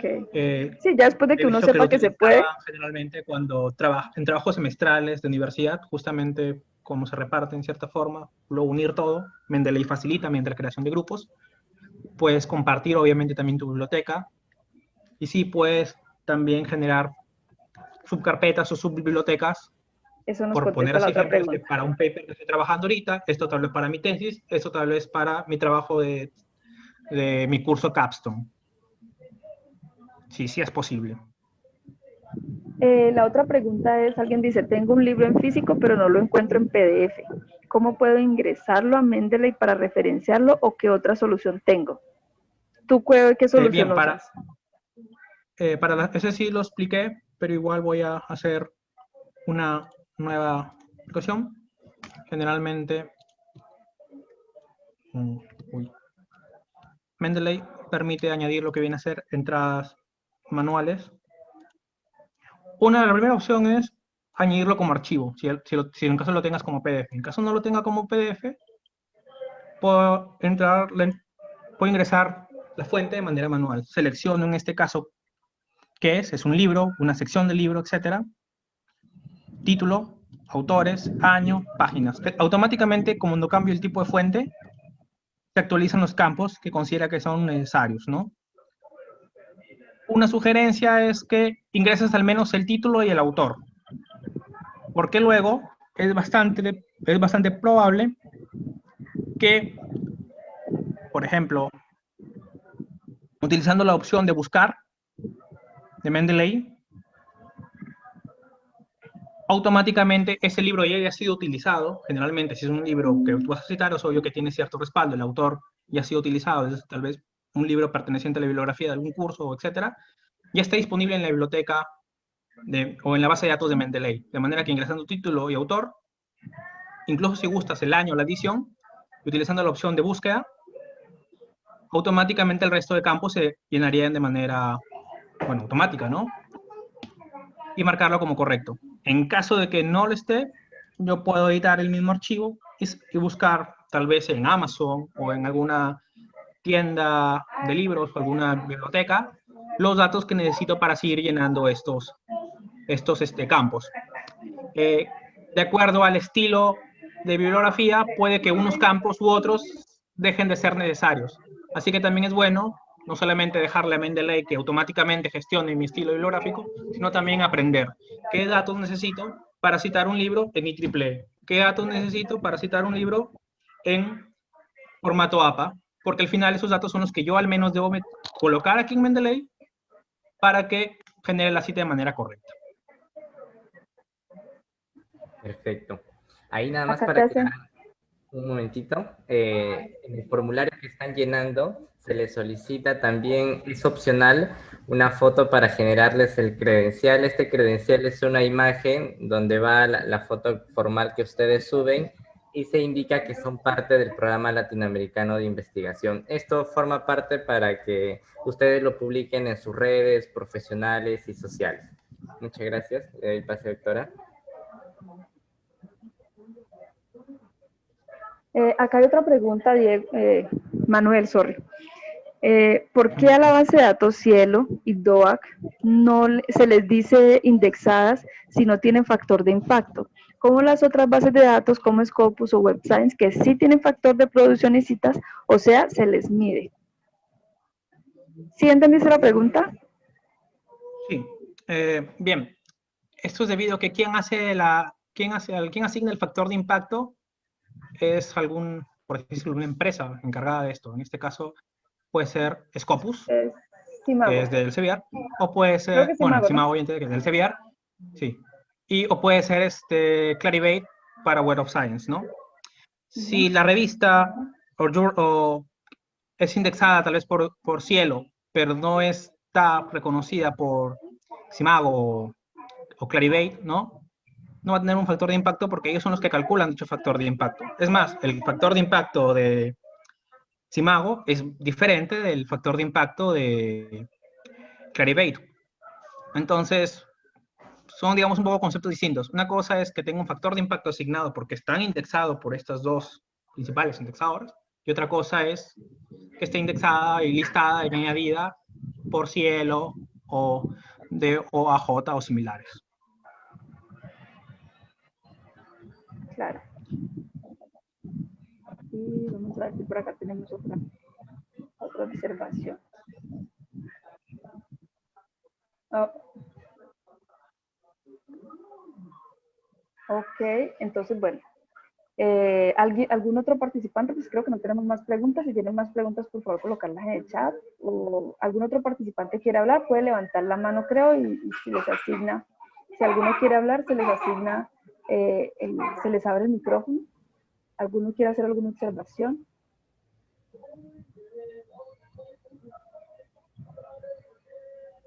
Perfecto, entonces mientras se van animando a participar, comunicarles que ya el examen también de la sesión presente está colgado en la plataforma, por lo tanto pueden acceder al mismo. Entonces ahí se calculan los plazos. Cada examen dura hasta la medianoche, considerando las zonas horarias donde se encuentran, y está presente desde este momento ya. Hay otra pregunta que yo no leí, qué pena. Y es que si, pues hago una observación, los exámenes no los consideren, tampoco son exámenes súper exhaustivos, son simplemente un par de preguntas para que les ayuden a ustedes como a revisar lo que entendieron, y en caso de que esas preguntas les generen algunas dudas, pues nos pueden luego comunicar cuáles son esas dudas y nosotros tratamos de aclararlas. Pero no es un examen, no es una evaluación, no. De hecho, la certificación no va a depender de si gana o no gana el examen, es simplemente como una revisión para nosotros mirar de manera general qué temas quedaron de pronto un poco, que se deba mejorar, que se deba hacer alguna mejora sobre ello. Me preguntan también a Manuel que si recomiendas alguna fuente de ciertas carreras. Generalmente lo hiciste ahorita, pero si tienes alguna para ingeniería civil. O sea, que si tienes alguna, entiendo yo que alguna base de datos que tú sepas que es especializada para ingeniería civil. Bueno, como ingeniero mecánico eléctrico, la verdad, específicamente en ingeniería civil y de estructuras, no lo sé. Pero estoy seguro de que en la ponencia donde les enseñan a buscar a journals en CIMAGO, una justamente de sus áreas de las listadas por CIMAGO es ingeniería civil y estructural. Por lo tanto, ya aparecerán los journals. Ahora, mencioné como primer lugar de búsqueda o como punto de partida a Google Scholar. Google Scholar es equivalente al Google normal, ¿no? Entonces, si yo busco términos relacionados a ingeniería civil, Google Scholar va a encontrar publicaciones en journals de ingeniería civil o similares, o relacionados obviamente, que tal vez me sirvan luego para encontrar. Correcto. Entonces, de manera general, igual hay mucha, yo creería que mucho material también en Science Direct, que es otra base de datos interesante. De pronto Internet, IEEE no, porque IEEE sí es para ingeniería eléctrica, electrónica, más para sistemas, la ACM también, pero sí hay otras, hay que explorar. Y también una recomendación, pues aprovecho aquí porque uno también aprende mucho leyendo. Entonces mi recomendación a veces también es, cuando ustedes lean un artículo de sus áreas de investigación, lleguen a la bibliografía y miren de dónde salió esa bibliografía.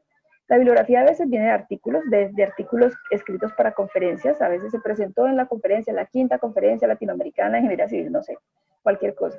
Entonces, esas conferencias se crean pues para hacer movilidad de personas, se crean con el fin de debatir experiencias, pero también hay revistas, por ejemplo, lo que se publica en la IEEE, entonces en el documento sale, está publicado en IEEE de tal, está publicado en ACM. Entonces, esa parte de las referencias también hay que aprender a leerla en el sentido de extraer información de ella.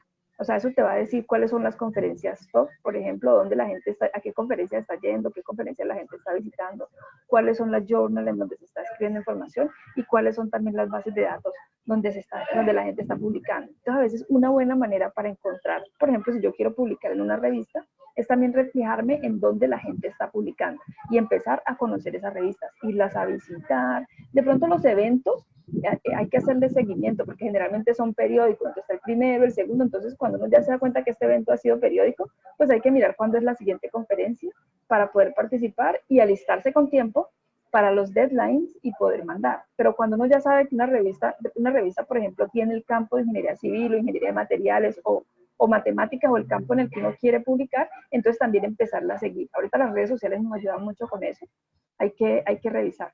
Otra cosita también que les iba a decir, que a veces se me escapa en esa parte de las bases de datos y de la parte de la bibliografía sobre todo, es que otra cosa que también se está publicando ahora mucho son los datos. Entonces, no sé si vieron, han visto información, ahorita ya las revistas también, hay revistas especializadas en coger datos. No tienes que escribir un artículo, solo tienes que crear como una especie de abstract y simplemente poner los datos. Por ejemplo, los datos, imágenes que tengan una característica particular, donde salgan imágenes para hacer anotaciones, imágenes médicas, imágenes de ojos, imágenes de huesos de la rodilla o radiografías. Todo este tipo de cosas, pues agrupadas obviamente, se están publicando en revistas, en Data Brief. Entonces, para que también miren esa posibilidad. Y la última cosa que le digo, porque yo siempre hablo mucho, como les he dicho, es que también es muy importante que revisen las patentes. Hay una asociación de patentes, uno a veces habla siempre de artículos, pero a veces necesita también cosas aplicadas, sobre todo cuando trabaja en ciencias aplicadas. Entonces hay una institución que se llama la WIPO, que es la Organización de Patentes, la Organización Internacional de Patentes o la Organización Mundial de Patentes, algo así. Es la WIPO y hay algo que se llama Patent Scope. Patent Scope.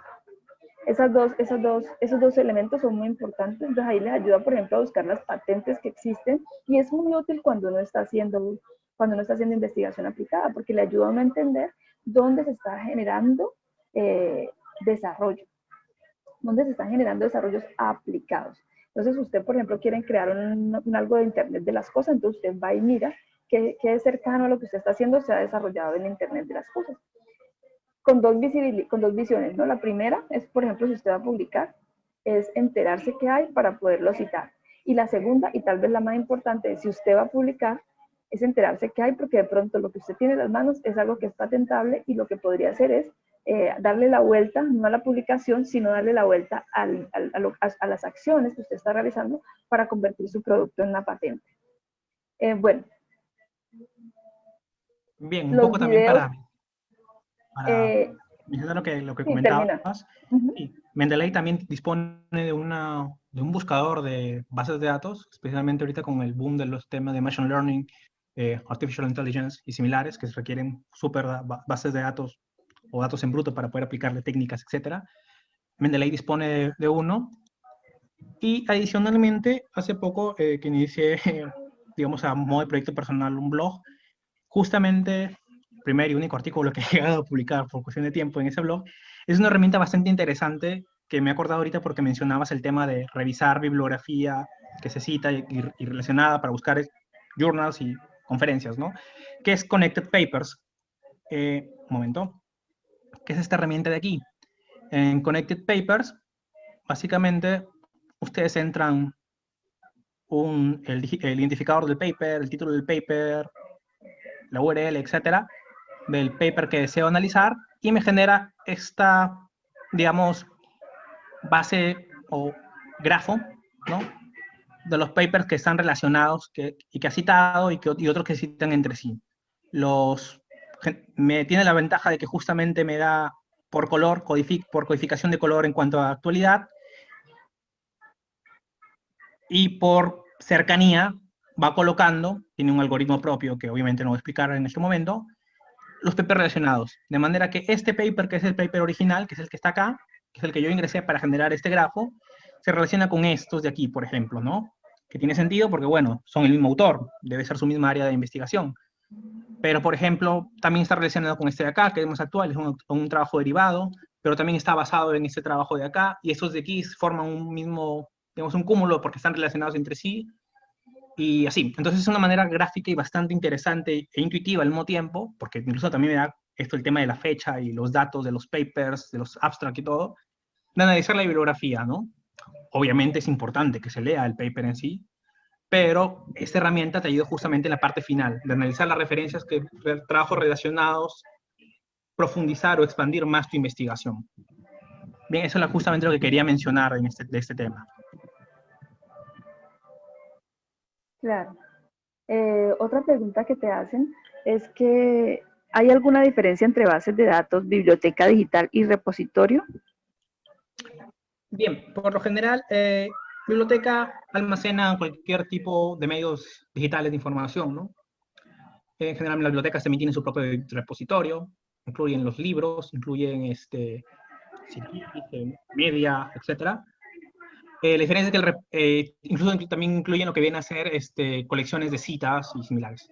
En cuanto al tema de los repositorios, el repositorio, el archivo, el artículo, la tesis, lo que sea, lo tiene como documento completo. Yo almaceno mis datos en el repositorio, la institución encargada de dicho repositorio pone a disposición el título, autores, año de publicación, abstract, y por lo generalmente las bases de datos se encargan solamente de tomar esos digamos, datos públicos. Ok, tal vez te interesa este tema, la base de datos te va a decir, hay una tesis con este título, con estos autores, este año, con este abstract, que está relacionado con tus palabras claves, que se encuentra almacenado en ese repositorio. Yo no tengo ese artículo, ¿no? Google Scholar es lo que hace, por ejemplo, como buscador. Yo no tengo ese artículo a mi disposición, está en tal repositorio. El repositorio ya como tal sí almacena los artículos y los puede tener acceso abierto o tal vez mediante solicitud, pero sí tiene los artículos completos. Principalmente es una forma fácil, digamos, de verlo. Si no me equivoco, también hay una ponencia en este tema más adelante, donde se puede profundizar a más detalle este tema. Sí, Manuel, de hecho nosotros el sábado, precisamente eso le estaba diciendo, nosotros el sábado tenemos junto con Lady el tema revisión sistemática de literatura, donde utilizamos, donde es muy importante para nosotros que los estudiantes sepan cómo se hace la revisión, cómo se buscan los datos, cómo se sacan datos de bloques prácticamente de datos de una base de datos. Y tenemos también Simago, que es para ayudarlos a buscar, que aprendan a buscar una revista, que aprendan a buscar donde quieren publicar su información. Entonces los dos elementos están contemplados, pero obviamente necesitamos conocer primero qué es una base de datos, que es el trabajo que tú valiosamente nos has aportado. Te hacen otra pregunta y es que si en la tesis o artículo se pueden citar periódicos. ¿Tú qué dices? Es importante discernir para qué voy a utilizar la información que voy a utilizar, ¿no? Tal vez me interesa por ser una, no sé, para presentarme una fuente primaria, un periódico, una noticia, pero generalmente como fuente primaria, ¿no? Su fiabilidad es bastante,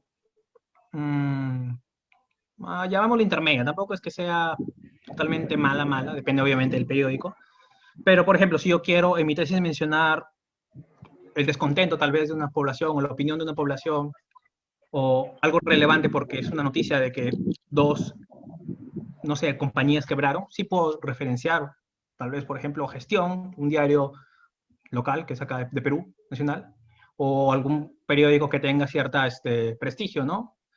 Pero claro, es muy importante no pensar en el prestigio. un periódico que sea para el New York respaldar Times. afirmaciones.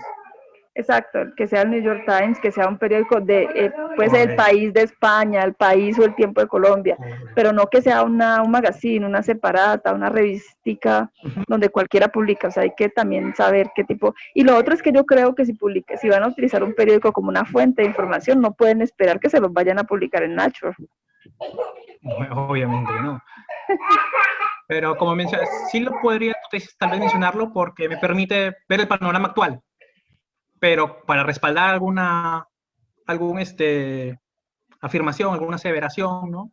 Que tal vez mi método es más eficiente porque tal periódico publicó una noticia X basada en quién sabe qué artículos, no. En todo caso, recurriría a las fuentes que se utilizaron para elaborar dicho artículo.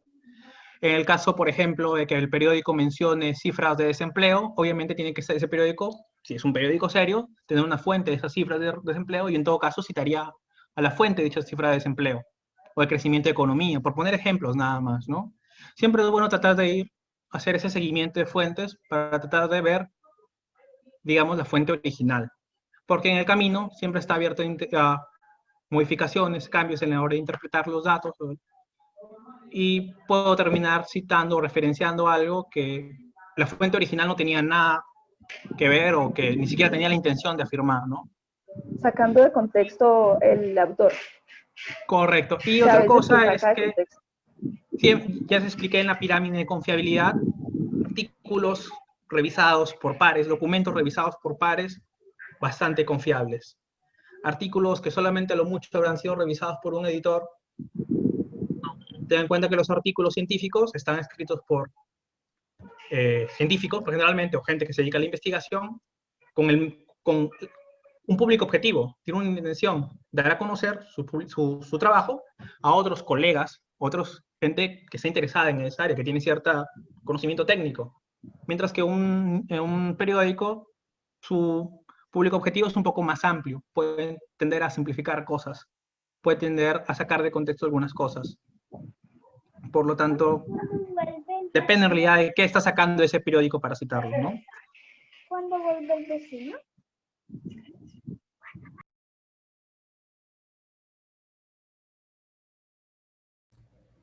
El audio, creo, doctora, no sé. Ay, sorry. Sí, les estaba diciendo que sí vamos a subir los videos a la plataforma al más tardar mañana. Al más tardar mañana. Bueno, me preguntaron qué es Patent Scope. Patent Scope es un buscador de patentes. Cuando ustedes entran, ustedes buscan en internet Patent Scope, él los lleva a una página de la WIPO y es un buscador de patentes. El martes estábamos hablando de que había investigación básica, que generalmente es teoría y es por curiosidad científica, y que había investigación aplicada, que normalmente es para hacer desarrollo de tecnología.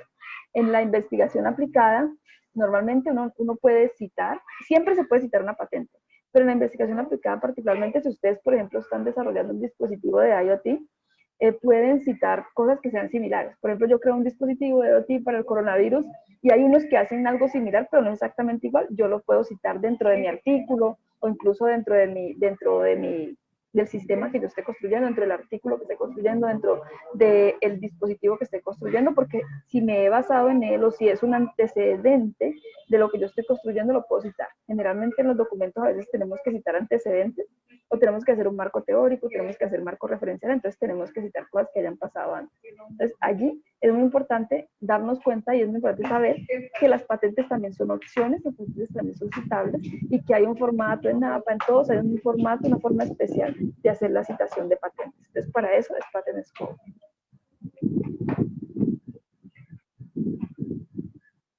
La otra pregunta también es muy interesante. Dice, ¿hay un límite de bibliografías? Manuel, por favor. Yo luego les digo lo que yo pienso. Disculpa. Otra pregunta que nos hacen, o que te hacen a ti, es que si hay un límite de bibliografías. ¿Tú qué dices? Depende del artículo o el documento que estoy redactando. Una tesis generalmente sí tiene una bibliografía bastante extensa. Un review paper, un paper encargado de lo que viene a ser que resume, digamos, el estado actual de las investigaciones, también en general tiene una bibliografía bastante extensa.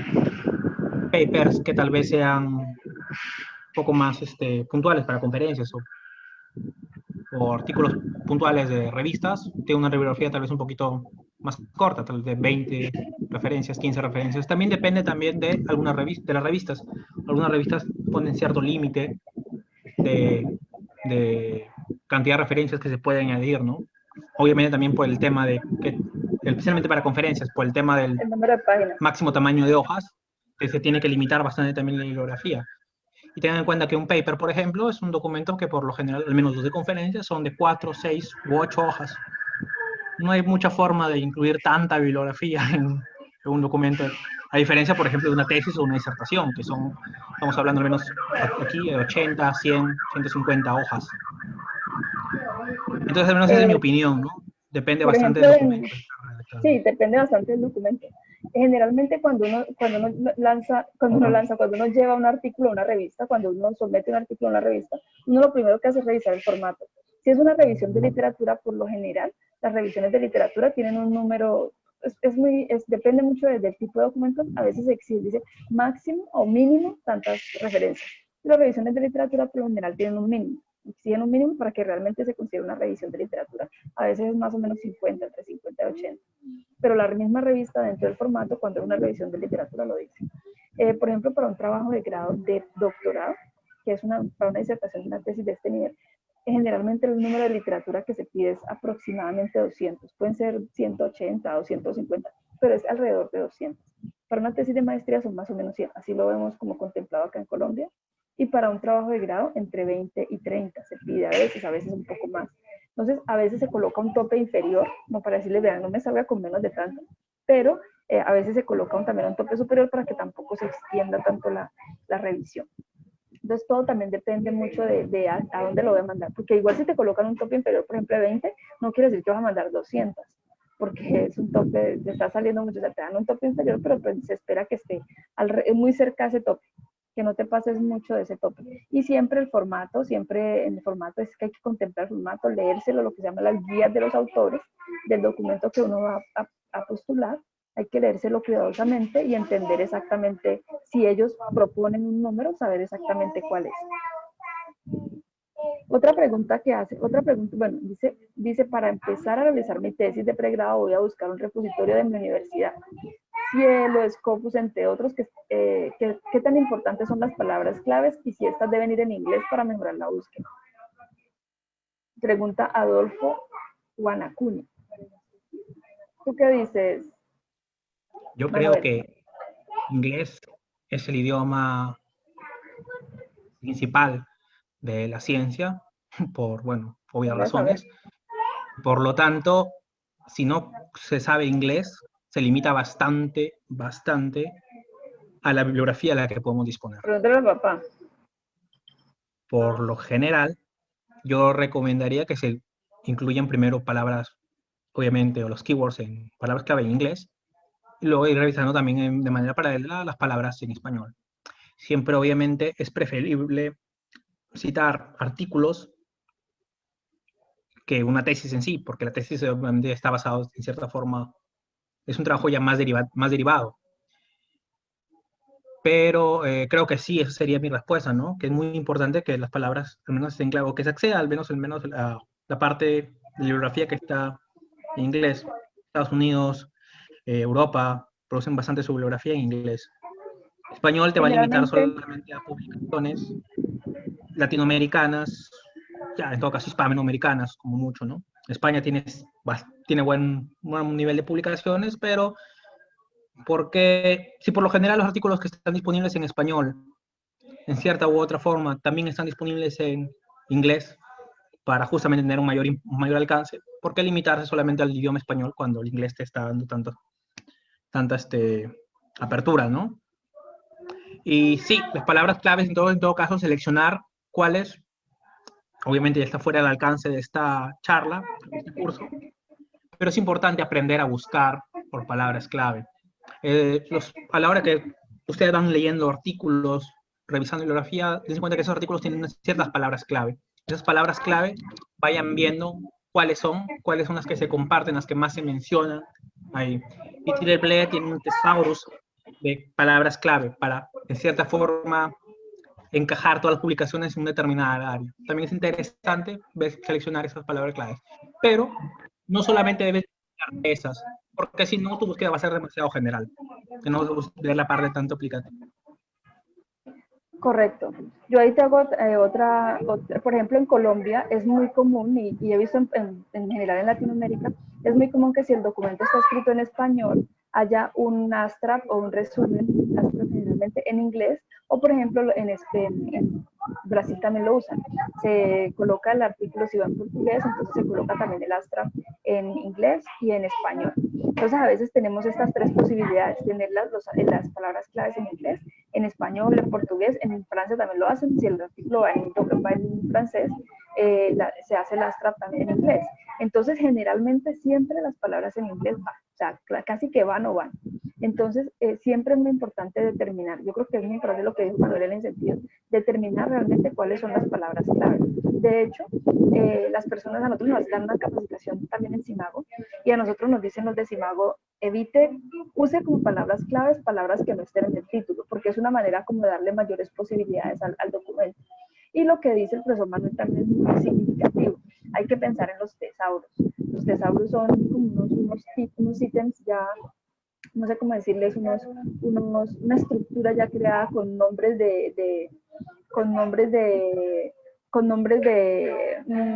como de palabras claves que usted puede usar y que son fácilmente reconocidas.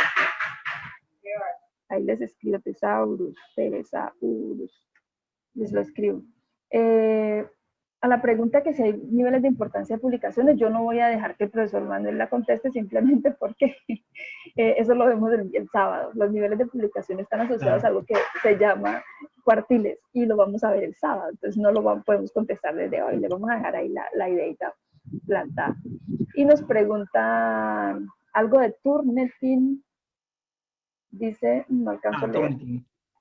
El Nos tema preguntan, una mala citación en la redacción podría alterar los resultados de plagio de aplicaciones como Turnitin.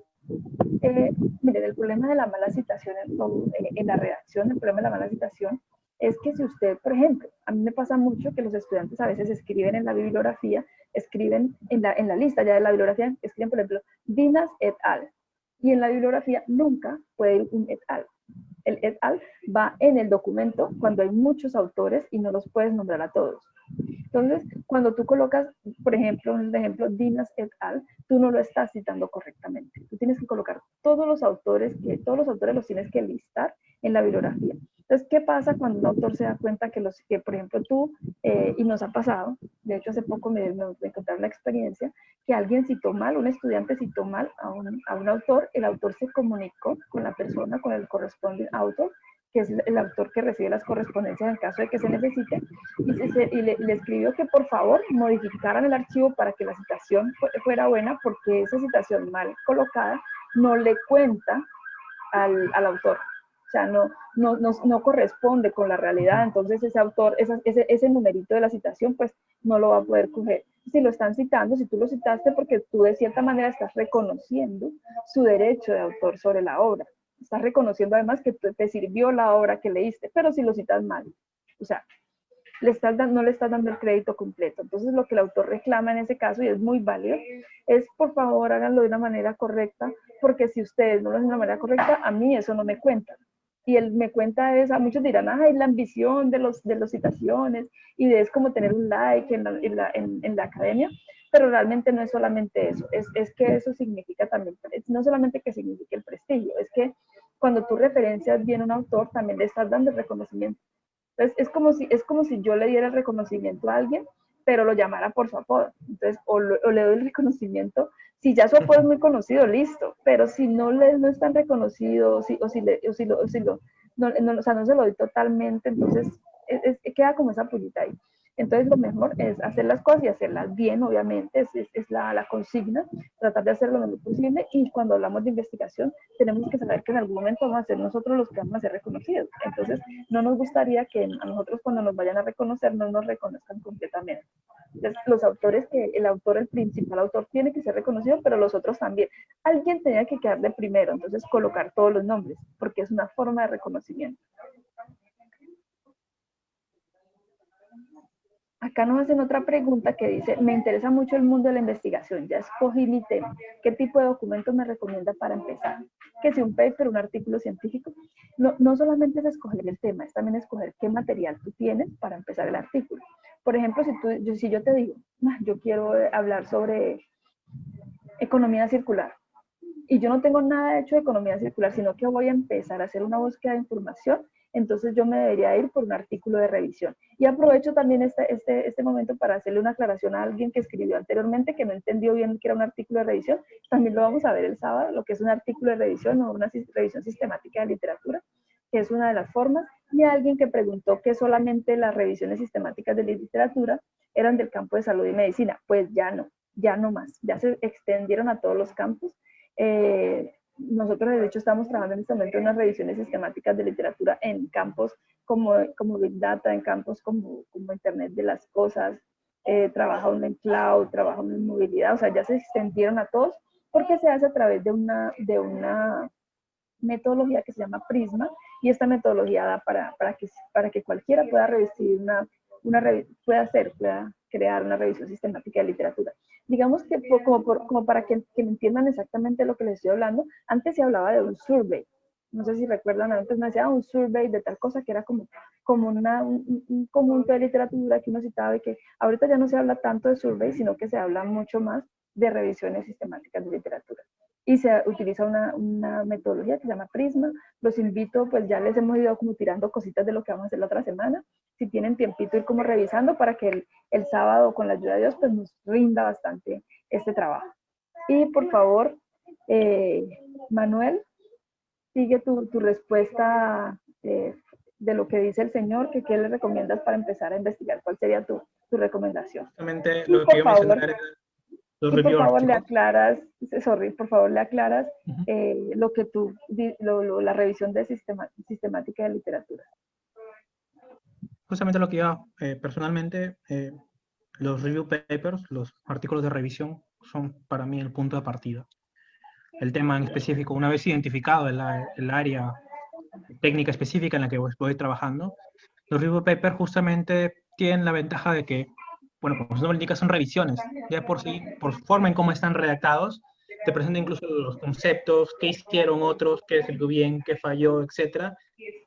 Y en lo que tienen bastante riqueza son en la cantidad de referencias que poseen. Si una de las, mientras se va desarrollando el review paper, algún tema en específico te atrae bastante o consideras que tiene bastante relevancia con tu paper o tu investigación, puedes seguirlo mediante las referencias. Buscas de dónde está sacando esa información, quién hizo el trabajo original, y veo también, digamos, lo que yo le llamo personalmente saltar referencias. Voy siguiendo el camino de referencias para ir empapándome en el tema en específico. Siempre considero, primer punto, los review papers. Una vez pasado el review paper, ok, ya sé más o menos el estado actual. Para los review papers es muy importante la fecha de publicación. Entonces es indispensable, tiene que ser muy reciente. Una vez ya tengo, digamos, el review paper estudiado, yo tengo al menos algunas fuentes o artículos que voy a empezar a estudiar, recién ya estoy pasando tal vez a los artículos revisados por pares. Hay que considerar que por lo general las revistas Q1, que ya van a ver más adelante, los cuartiles, generalmente no aceptan que cualquier persona les mande artículos de revisión, sino que buscan a un experto en el tema, alguien que tenga publicaciones en un tema, un experto en el área, que tenga prestigio en el área, y le solicitan que hagan dicho. Entonces, por lo tanto, aparte que tiene unas referencias bastante extensas, está desarrollado por una persona que tiene. Entonces, esa es prácticamente mi recomendación, ¿no? Creo que por ahí vi un poco la diferencia. Preguntaron sobre la referencia entre lo que viene a ser los review papers, que ya mencioné, que son los artículos de revisión sistemática que ven un informe del estado actual de la investigación, por así decirlo. Los artículos probablemente de journals, que son obviamente que presentan resultados de investigaciones. Y lo otro viene a ser las short communication, que por lo general son similares en cierto punto a los artículos de journals, solamente que son de publicación más rápida porque son resultados o descubrimientos bastante novedosos. Y por lo tanto, se quiere hacer la comunicación o, digamos, la difusión, la publicación rápida. Ahora, también en cierta forma, de revista a revista un poco, también puede cambiar un poquito en qué enfoque cae cada artículo, ¿no?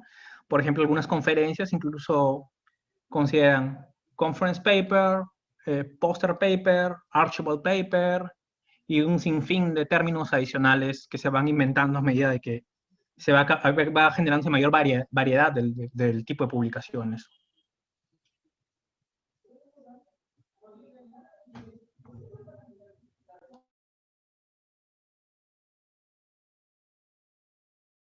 No, cerré el micrófono y luego me enredo.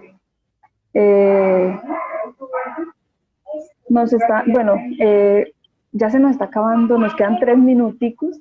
Entonces, bueno, les quiero agradecer. Yo estoy súper contenta con los resultados que estamos teniendo, con la cantidad de gente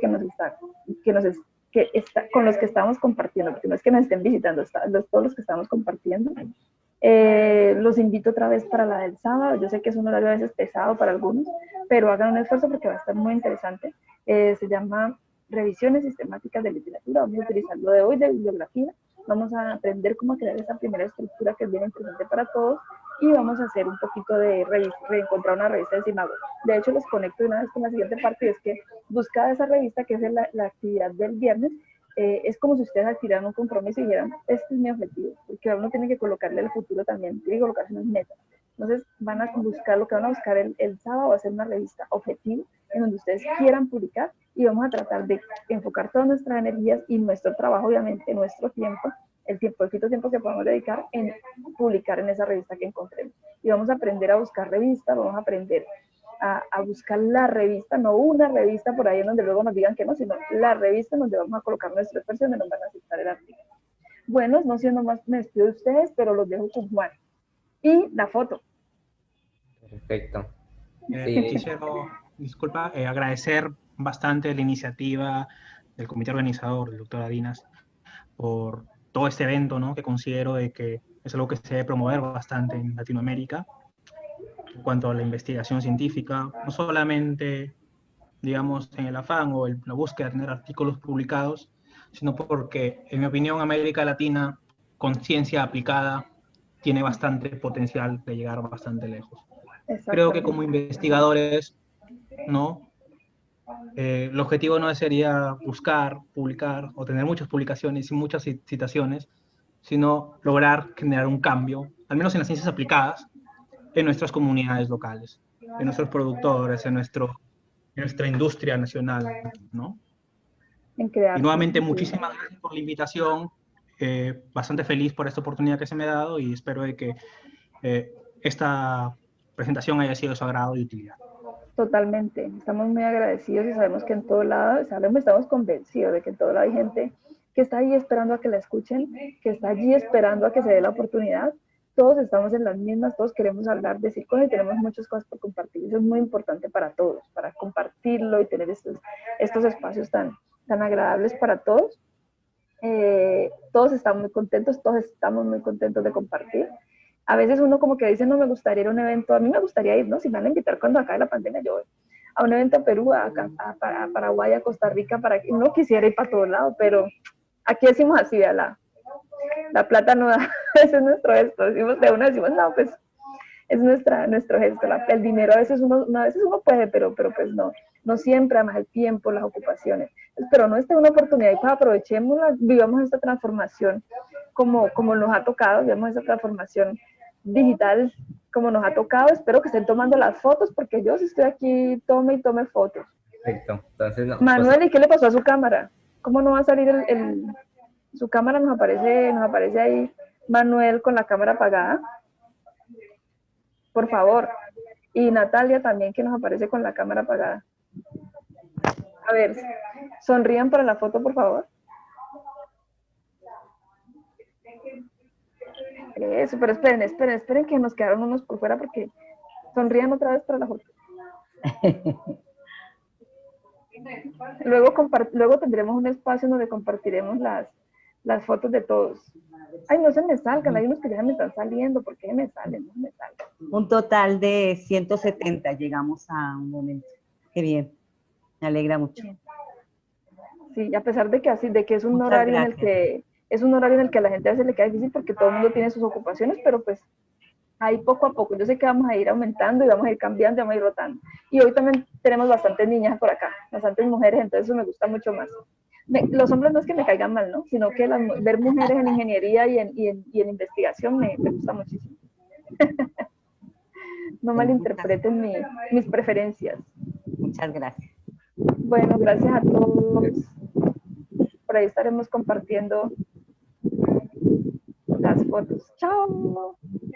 Perfecto. Muchísimas gracias con todos y ya nos estamos viendo el día sábado. En la plataforma se encuentra todo el material disponible, ahí va a estar el PDF de la presentación de hoy, la grabación en las próximas horas o muy tardar mañana por la mañana y el examen, no se preocupen que va a estar abierto hasta el fin de semana. Perfecto. Entonces, nos vemos, cuídense mucho. Bye.